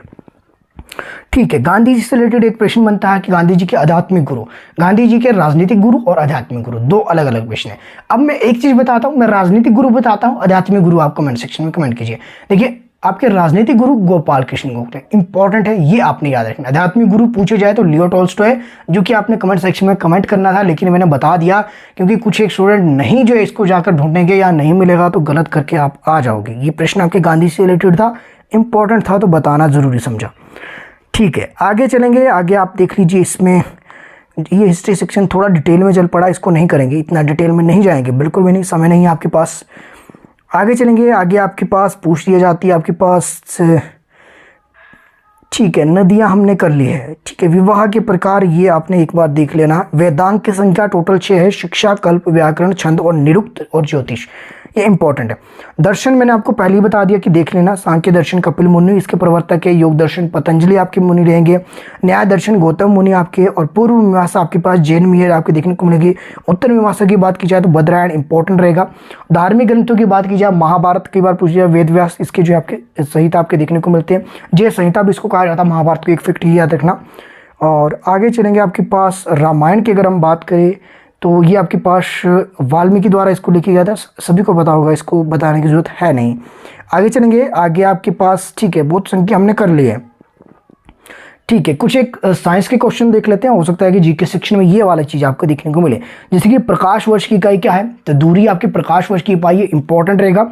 और इसके अलावा बात की जाए आपके पास यहाँ पे देखने को मिलते हैं खाद्य ऊर्जा को जो हम किस इकाई में मापते हैं, कैलोरीज में, तो कैलोरी यहाँ पे लिखा है हिंदी में, कैलोरीज उसको मापा जाता है। इसके अलावा जो मानव शरीर का सामान्य तापमान, जो ह्यूमन बॉडी का टेम्परेचर है जो नॉर्मल है, तो आपके पास ये भी आपसे पूछा जाता है, चाहे आपके पास फ़ारेनहाइट में पूछा जाए, चाहे केल्विन में पूछा जाए, चाहे डिग्री सेल्सियस में, तो सभी में अलग अलग रहेगा। तो ये भी थोड़ा सा आपको पता होना चाहिए। तो बाकी जो है ये तो आई होप सभी को पता होगा। ठीक है, ये आपको फ़ारेनहाइट वाला सभी को पता है। ठीक है, डिग्री सेल्सियस वाला सभी को पता है। केल्विन में जरा बता दीजिए कि केल्विन में कितना होता है। आगे चलेंगे। आगे आपके पास प्रश्न है, इसी में देखेंगे तो भारत में सिलिकॉन वैली बेंगलुरु इंपॉर्टेंट है, और नासा द्वारा विकसित सर्वाधिक तेज जो आपके कंप्यूटर है कोलंबिया में आपके देखने को मिलता है। आगे चलेंगे आपके पास, इसी में प्रश्न आपके बनते हैं। आवृत्ति का सही मात्रक हर्ट्ज इंपॉर्टेंट है। और इसके अलावा कांच में जो है ध्वनि का वेग कितना होता है, 5640 मीटर प्रति सेकंड आपके रहेगा, और सबसे ज़्यादा ही है मेरे हिसाब से अभी तक, तो जहाँ तक मैंने पढ़ा है। ठीक है, विटामिन से आपसे पूछे जाता है कि विटामिन ए की कमी से कौन सा होता है, बी की कमी से कौन सा, सी की कौन सा, डी की कौन सा, ई की कमी से कौन सा, विटामिन के की कमी से कौन सा। तो ये इतनी सी चीजें रट्टा लगा लीजिए। विटामिन ए रतौंधी, बी बेरी, सी स्कर्वी, डी आपके रिकेटस, ई नपुंसकता, विटामिन के खून थक्का जमने में कमी देखने को मिलती है। रट लीजिए, जो प्रश्न आने हैं उसको रट लीजिए। चलिए आगे चलेंगे। इसमें टीबी के जीवाणु की खोज किसने की, रॉबर्ट कोच ने। घेंघा किसकी कमी से होता है, आयोडीन की कमी से। ठीक है, कैंसर के उपचार के लिए कौन सा तत्व प्रयोग में लाया जाता है, रेडोन आपके लाया जाता है। अब इससे ज्यादा क्विक रीजन मैं आपको नहीं करवा सकता। जितने स्टूडेंट आपके देख रहे हैं इसका मतलब है कि सीरियस आप लोग हैं। बहुत बढ़िया, सुनते रहिए आराम से, कमेंट सेक्शन में कमेंट करना है तो कर सकते हैं, इससे आप थोड़े एक्टिव रहेंगे, और नहीं करना है तो एटलीस्ट आप ध्यान से इसको सुन लीजिए। आगे चलेंगे। प्रकृति का कठोरतम पदार्थ आपके कौन सा माना जाता है, तो आपके हीरा, जो कि अपरूप है आपके पास कार्बन का, इंपॉर्टेंट है। द्रव सोना के नाम से पेट्रोलियम को जाना जाता है।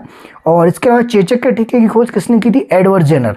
इंपॉर्टेंट चीजें साथ साथ आपको लेकर मैं चल रहा हूँ। कुछ एक वैज्ञानिक यंत्र है, उपकरण है, इनका आविष्कार पूछ लिया जाता है, या फिर उनको जो किसके लिए यूज किया जाता है, जैसे कि वायुमंडल दाब मापने के लिए जो यंत्र है उसको क्या कहा जाता है, तो बैरोमीटर कहा जाता है। उसी तरह यांत्रिक ऊर्जा को विद्युत ऊर्जा में बदलने के लिए आपके डायनामो इंपॉर्टेंट है। जो मुझे इंपॉर्टेंट लग रही है वो आपको मैं बता रहा हूँ। मानव शरीर का तापमान मापने के लिए थर्मामीटर सभी को पता होगा। और बाकी बात की जाए आपके पास झूठ का पता लगाने के लिए पॉलीग्राफ आपके रहेगा। और इसके अलावा जो है बात की जाए आपके पास रडार, तो दूर से आने वाले वायुयान की गति और दिशा जानने के लिए रडार का प्रयोग आपकी किया जाता है। कुछ एक जो है आविष्कार देखने को मिलते हैं, इन्वेंशन देखने को, टेलीविजन का बात की जाए जेल बेड आपके रहेंगे। और इसके अलावा जो है टेलीफोन की बात की जाए ग्राम बेल इसने आविष्कार किया था। रेडियो की बात की जाए तो मार्कोनी द्वारा। और बात की जाए आपके पास रेफ्रिजरेटर, तो आपके पास हैरिसन एवोकेटलिन इंपॉर्टेंट है। और इसके अलावा एटीएम जो आप यूज करते हैं जॉन शेफर्ड आपके पास रहेंगे, इंपॉर्टेंट नाम है। ठीक है। इसके अलावा रिवॉल्वर का आविष्कार कोर्ट द्वारा किया गया। विद्युत बल का एडिसन द्वारा। पेट्रोल कार जो आपकी रहेगी कार्ल बेंज द्वारा इंपॉर्टेंट है। और ईमेल जो आप यूज़ करते हैं, आप सभी करते हो, रे टॉमलिंसन, इंपॉर्टेंट रहेगा ये नाम। और इसके अलावा कुछ एक खोज आपकी ऐसे भी देखने को मिली थी, जैसे कि आपके पास प्रोटॉन की खोज गोल्डस्टीन ने की थी, नाइट्रोजन की खोज रदरफोर्ड ने, और हाइड्रोजन की खोज आपके कैवेंडिश ने। इंपॉर्टेंट नाम रहेंगे, ये आप रट लेना साथ साथ। कुछ एक पदार्थ के रासायनिक नाम आपसे और रासायनिक सूत्र आपसे पूछ लिए जा सकते हैं जीके सेक्शन में, हो सकता है ऐसा पूछ लिया जाए, बाकी मैं कंफर्म नहीं कर रहा हूँ, हो सकता है आपके पास पूछ लीजिए प्लास्टर ऑफ पेरिस का रासायनिक नाम। तो रासायनिक नाम है आपके पास कैल्शियम सल्फेट, और आपके पास सूत्र रहेगा CaSO4 2H2O। इंपॉर्टेंट है, एक ही आपको बता रहा हूँ। बाकी विरंजक चूर्ण का जो है आप देख लीजिए, इसको रासायनिक नाम आपके जो क्या रहेगा। तो विरंजक चूर्ण, जिसको ब्लीचिंग पाउडर आप कहते हैं, इंपॉर्टेंट है, ये आपसे पूछा जा सकता है। उसी तरह जो है बेकिंग सोडा, धावन सोडा, खाने का सोडा कौन सा है, और जो है आपके पास धावन सोडा कौन सा है, तो ये आपसे पूछ, इनके रासायनिक नाम। तो बेकिंग सोडा का रासायनिक नाम आपके सोडियम, आपके पास बाइकार्बोनेट, और धावन सोडा का रासायनिक नाम सोडियम कार्बोनेट। इंपॉर्टेंट बहुत ज़्यादा। इसके अलावा जीव विज्ञान से जो महत्वपूर्ण कुछ शाखाएं आपकी रहेगी, जैसे कि आपके पास बायोफिजिक्स की बात की जाए तो इसमें किसका अध्ययन देखने को मिलता है। फ्लोरिकल्चर की बात की जाए तो किसका अध्ययन देखने को मिलता है। हॉर्टिकल्चर में क्या है, ओलेरी कल्चर में क्या है, पीसी कल्चर में क्या है, मेरी कल्चर में क्या है, काफ़ी ज़्यादा इंपॉर्टेंट है। अब 2-3 मैं बताता हूँ, जैसे कि पीसी कल्चर मछलियों के अध्ययन से संबंधित, इसमें जो काफ़ी कंफ्यूज आप होते हैं। उसी तरह आपके पास इसमें देखने को मिलता है आपके पास सेरीकल्चर, रेशम के कीटों के उत्पादन से संबंधित आपके देखने को मिलता है। देखिए कल्चर जो शब्द लगा है समझ लेना, एग्रीकल्चर जो है मतलब यहाँ पे आपकी कुछ कृषि की जा रही है, यानी व्यापार के लिए कोई चीज़, किसी चीज़ का उत्पादन यहाँ पे जो किया जा रहा है। बस कल्चर से आप ये चीज़ थोड़ी सी याद रखना है। आगे चलेंगे, आपके पास इसमें चेचक के टीके की खोज किसने की थी, एडवर्ड जेनर ने की थी। और मानव शरीर का सबसे बड़ा अंग कौन सा है, तो अच्छा आपके रहेगा। और मानव शरीर की सबसे छोटी ग्रंथि पिट्यूटरी ग्रंथि, इंपॉर्टेंट है आपके पास। और मानव शरीर की जो सबसे बड़ी कोशिका न्यूरॉन्स, सबसे मजबूत हड्डी जबड़े की हड्डी आपकी रहेगी। इसके अलावा जो आपके पास मानव शरीर में अस्थियों की कुछ संख्या, टोटल बोन्स आपकी जो ह्यूमन बॉडी में 206, आई होप सभी को पता होगी। हालांकि बच्चों में शिशुओं में ये 300 अप्रोक्सीमेट आपके देखने को मिलती हैं।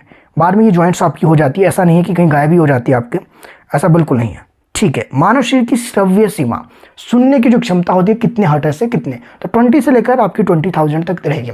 इसके अलावा जो इससे कम और 20,000 से ज़्यादा, उसको आपके क्या कहा जाता है, ये भी प्रश्न आपके कई बार पूछ लिया जाता है। ठीक है, एपीकल्चर, पीसी कल्चर, मेरी कल्चर, ये आपने देख लेना, ये काफ़ी ज़्यादा इंपॉर्टेंट है, यहाँ से प्रश्न बनते हैं। कुछ एक क्रांतियाँ भी आपसे पूछी जाती हैं, जैसे कि भूरी क्रांति, पीली क्रांति, श्वेत क्रांति, नीली क्रांति, ये आपसे एग्जाम में कई बार पूछी गई है। हरित क्रांति सभी को पता है, खाद्यान्न से संबंधित है। उसी तरह जो आपने देख लेना, भूरी क्रांति किससे संबंधित है, नीली क्रांति किससे संबंधित है, पीली क्रांति किससे संबंधित है, ये क्रांतियाँ एक बार देख लेना, एग्जाम में काफ़ी इंपॉर्टेंट है। कुछ एक जो है कृषि से संबंधित संस्थान आपके देखने को मिलते हैं, जैसे कि एक हिमाचल की बात की जाए तो आपके पास केंद्रीय आलू अनुसंधान केंद्र आपके देखने को कहाँ मिलता है, कुफरी शिमला में। उसी तरह अलग अलग जगह में देखने को कुछ एक संस्थान मिलते हैं भारत के अन्य जो है राज्यों में, वो आपने एक बार देख लेना, ये आपके लिए होमवर्क है। ठीक है, और आगे चलेंगे, आगे आपके पास से कुछ एक प्रश्न यहाँ पे देखने को मिलते हैं। थोड़ा सा ये वाला पार्ट भी हम कर लेंगे कि चंद्रमा का जो गुरुत्वीय त्वरण जी का जो मान है पृथ्वी के त्वरण का जो कितना होता है, आपके पास 16 आपके रहेगा, इंपॉर्टेंट है। और इसके अलावा जो है आपसे पूछते जा सकता है कि प्रश्न आपके रहेगा, जैसे कि यही वाला प्रश्न आपके देख लेंगे कि आपके पास किस ग्रह के चारों ओर परिक्रमा करने वाले पिंड को उस ग्रह का उपग्रह कहते हैं, तो ये भी प्रश्न आपसे पूछा जा सकता है। तो ये आपकी चंद्रमा जो पृथ्वी का प्राकृतिक उपग्रह है, तो आपके पास इंपॉर्टेंट है, चंद्रमा को कहा जाता है प्राकृतिक उपग्रह की बात की जाए, इनसेट बी आपके रहेगा पृथ्वी का, तो ये भी कई बार एग्जाम में प्रश्न पूछा गया है। ठीक है, हम पहुँच गए पेज नंबर 63। तो यहाँ से प्रश्न आपके ये बन सकता है कि उत्तल दर्पण से बना जो प्रतिबिंब है वस्तु से छोटा, सीधा और आभासी होता है। तो यहाँ पे ये पूछा जाता है कि गाड़ी की हेडलाइट में कौन सा होता है, तो अवतल आपके होता है। पीछे के मिरर देखने के लिए, यानी कि साइड मिरर जो आपके होते हैं पीछे का दृश्य देखने के लिए, उसमें उत्तल दर्पण आपके देखने को मिलता है। ऐसे प्रश्न आपसे पूछ लिए जा सकते हैं, बाकी ये मेरा अनुमान है। बाकी जो है कुछ एक प्रीवियस ईयर क्वेश्चन पेपर में जो है कुछ एक प्रश्न बने थे, जैसे कि बंगाल का पहला गवर्नर जनरल, इंपॉर्टेंट मैंने बता दिया है, वॉरेन हस्टिंग को पहले ही बता दिया है।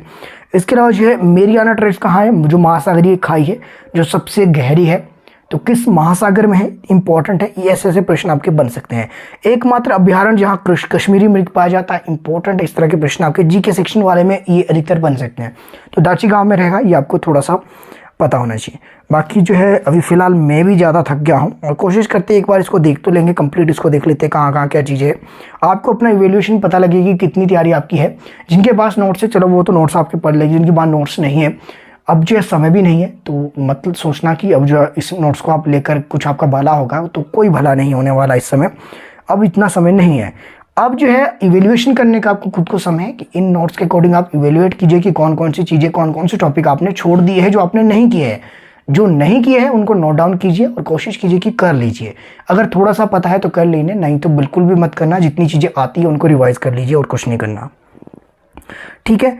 बाकी कुछ एक आपके इसमें देखने को मिलते हैं प्रश्न, जैसे कि विश्व का सबसे बड़ा सौर पार्क आपके जो है कहाँ पे देखने को मिलता है, कर्नाटक में।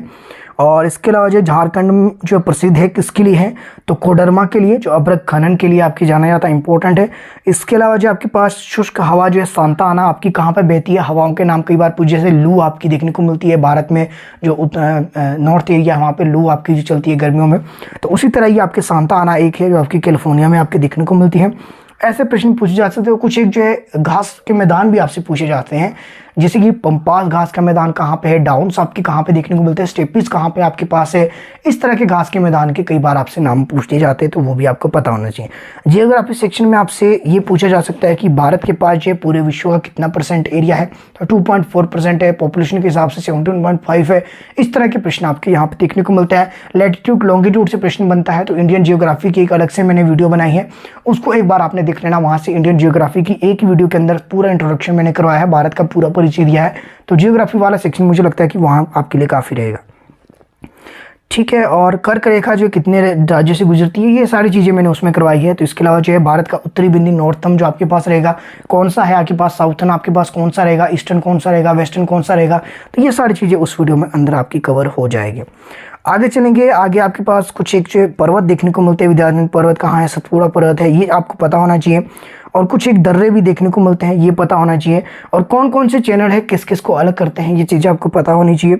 टॉपिक आपको मैं बता रहा हूँ, बाकी जो इतना समय नहीं है कि अब आपकी जो सारी चीज़ें आपको करवाई जाए, ठीक है। ये थोड़ा सा इंट्रोडक्शन क्लास आपकी रही थी। कुछ एक सौरमंडल से प्रश्न बनते हैं कि सूर्य क्या है, एक तारा है आपके पास, तो ये अपने अक्ष पर जो किससे किस साइड को चलता है, तो पूर्व से पश्चिम की ओर चलता है।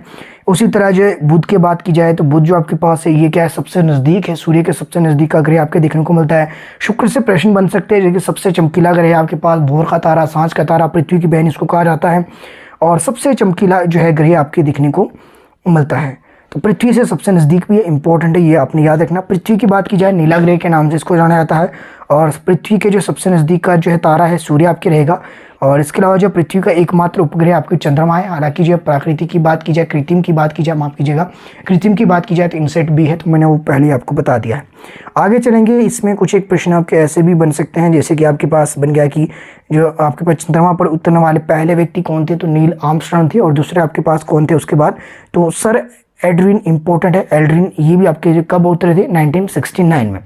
तो ये थोड़ी थोड़ी चीज़ें आपको पता होनी चाहिए, ठीक है। आगे इसमें और क्या आपका पूछा जा सकता, चट्टानों के प्रकार आपसे पूछे जा सकते हैं कि कौन सी चट्टान कौन सी है और किस नाम से इसको जाना जाता है। तो मिट्टी कौन से चट्टान में जो कौन सी मिट्टी आपकी पाई जाती है। पर्वत आपसे पूछे जाते हैं कि सबसे पुराना पर्वत कौन था, नवीन पर्वत आपके हिमालय। अगर आपसे पूछे जाए कि हिमालय किस तरह का पर्वत है, नवीन है, रॉकी, एडलीज, ओलंपस, ये सारे आपके पास क्या है, नवीन पर्वत में आपके देखने को मिलते हैं। अवशिष्ट पर्वत कौन सा है, तो भारत में बात की जाए अरावली जो पर्वत है विश्व का जो सबसे पुराने वर्णित पर्वतों में से गिना जाता है। तो ये आपके पास इसकी सबसे ऊंची चोटी कई बार पूछी जाती है, तो माउंट आबू के निकट आपकी जो है गुरु शिखर अरावली जो आपके पास देखने को मिलता है राजस्थान में, ठीक है। आगे चलेंगे, भारत की सबसे ऊंची झील आपसे पूछ ली जा सकती है, देवस्थल झील आपकी रहेगी। संसार की सबसे ऊंची झील टिटिकाका झील आपकी रहेगी। और इसके अलावा जो विश्व की जो सबसे बड़ी झील की बात की जाए तो ये आपके पास कैस्पियन सागर क्षेत्रफल के दृष्टिकोण से मैं इसको बता रहा हूँ। और विश्व की जो सबसे गहरी झील बैकाल झील आपकी रहेगी, इंपॉर्टेंट है और इंपॉर्टेंट रहेगी। आगे चलेंगे, आपके पास मीठे पानी की जो सुपीरियर झील आपकी रहेगी, खारे पानी की झील आपके पास वन झील रहेगी। और संसार का सबसे बड़ा मरुस्थल सहारा मरुस्थल। इंडिया की बात की जाए तो कौन सा देखने को मिलता है, थार मरुस्थल आपके पास है, तो ये चीज़ आपको पता होनी चाहिए। हाँ, वायुमंडल की संरचना की बात कर लेते हैं कि सबसे जो आपके पास नीचे कौन है, सौर मंडल है, उसके बाद समताप मंडल देखने को मिलता है, मध्य मंडल, आयन मंडल, वायुमंडल। इसमें कौन कौन सी घटनाएं आपके देखने, जैसे कि आपके पास आजकल बरसात का मौसम है, तो जितनी भी ये मौसम संबंधी घटनाएं हो रही, चाहे बिजली का कड़कना, चाहे आपके पास बादलों का गरजना, चाहे इसके अलावा जो आपके पास यहाँ पे जो है बारिश आपकी हो रही है, या फिर कह लीजिए कि जितनी भी मौसम संबंधी जो घटनाएं वो सारी कहाँ पे देखने को मिलती है, सौर मंडल में आपकी देखने को मिलती है। समताप मंडल में आपकी जो है काफी आदर्श मानी जाती है वायुयानों के लिए, क्योंकि यहाँ का जो तापमान आपके समान रहता है। इस तरह के प्रश्न यहाँ पे बन सकते हैं। अलग से वीडियो डालिए, उसमें देख लेना एक बार जाकर, प्लेलिस्ट आप एक बार चेक कर लेना, जो आपको टॉपिक लगते हैं कि ये मेरे क्लियर नहीं है वहां पर जाकर आपको देख लेना, क्योंकि अभी आपके पास है फिर भी 2-3 दिन, अभी एग्जाम हुआ नहीं है, एग्जाम होने वाला है। ठीक है, अभी आप कुछ कर सकते हैं, बाद में आप कुछ नहीं कर सकते। ठीक है, आगे चलेंगे। कुछ एक आपके प्रश्न ऐसे भी बन सकते हैं। ठीक है, हाँ, कॉन्स्टिट्यूशन की अगर हम बात करें तो कुछ एक प्रावधान जो अन्य देशों से लिए गए थे, यहाँ से प्रश्न आपके बन सकते हैं। तो जैसे कि आपके पास राज्य के नीति शीर्षक स्थान कहाँ से लिए गए, आयरलैंड से लिए गए हैं। आपातकालीन प्रबंधन आपके जर्मनी में देखने को मिलता है। इसके अलावा जो बात की जाए आपके पास संवर्ती सूची जो आपके देखने को मिलती है, तो किस शेड्यूल में मिलती है ये भी आपको पता होना चाहिए। और इसमें जो कहाँ से लिया गया, ऑस्ट्रेलिया इसको लिया गया। मूल कर्तव्य फंडामेंटल जो आपके पास ड्यूटीज है कहाँ पे लिया गया, किस पार्ट में आपकी आता है, आर्टिकल कौन सा है, ये पता होना चाहिए। रूस से आपके ये लिए गए थे। उसी तरह आपके पास जो है यूएसए से आपकी जो प्रस्तावना देखने को मिलती है, मौलिक अधिकार, न्यायिक जो है पुनर्निरीक्षण की शक्ति आपके देखने को मिलती है।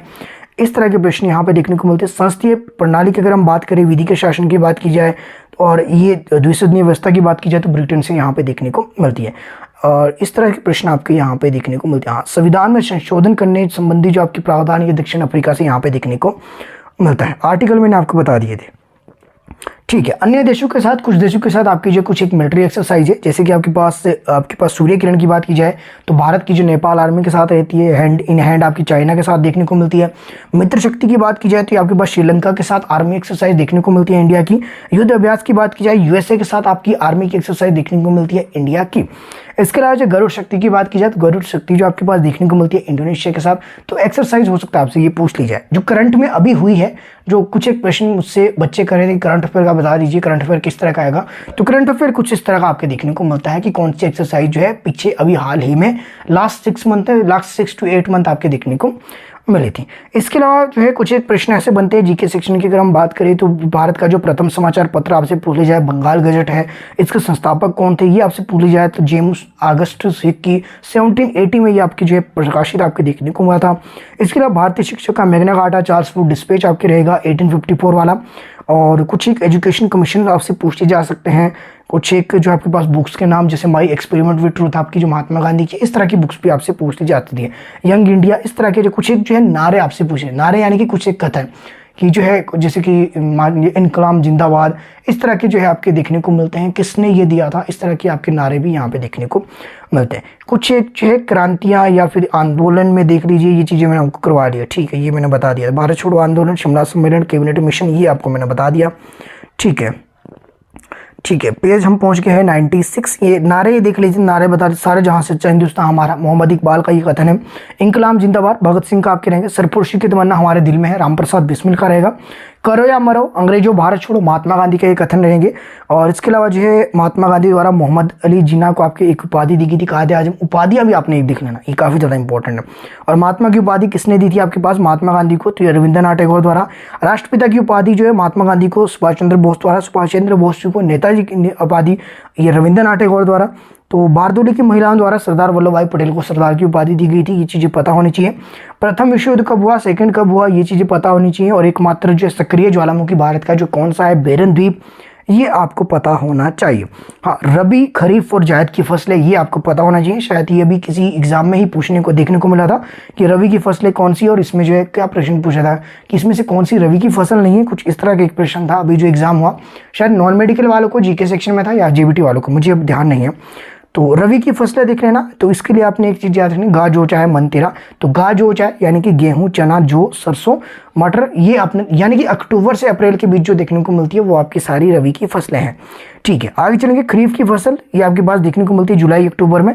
तो जुलाई आपका जो ये वाला चल रहा है। तो अब देख लेना कि आसपास जितनी भी आपकी फसलें लगी है, चाहे चावल लगा है, ज्वार लगा है, मक्का लगा है, बाजरा, कपास, ये सारी जायद की फसलें। अब माफ कीजिए, खरीफ की फसलें। जायद की फसलों की बात की जाए तो मार्च से जून के बीच तो लगती है, जो कि आपकी सब्जियां मैक्सिमम देखने को मिलती है, उसमें खीरा वगैरह आपके सब कुछ आ जाएगा। तो ये जायद की फसलें आपके देखने को मिलती हैं। कुछ एक विश्व के चिन्ह आपके देखने को मिलते हैं, जैसे कि आपके पास लाल प्रकाश, लाल रंग का प्रकाश कहीं भी देखने को मिले मतलब खतरे का संकेत है या रुकने का संकेत है।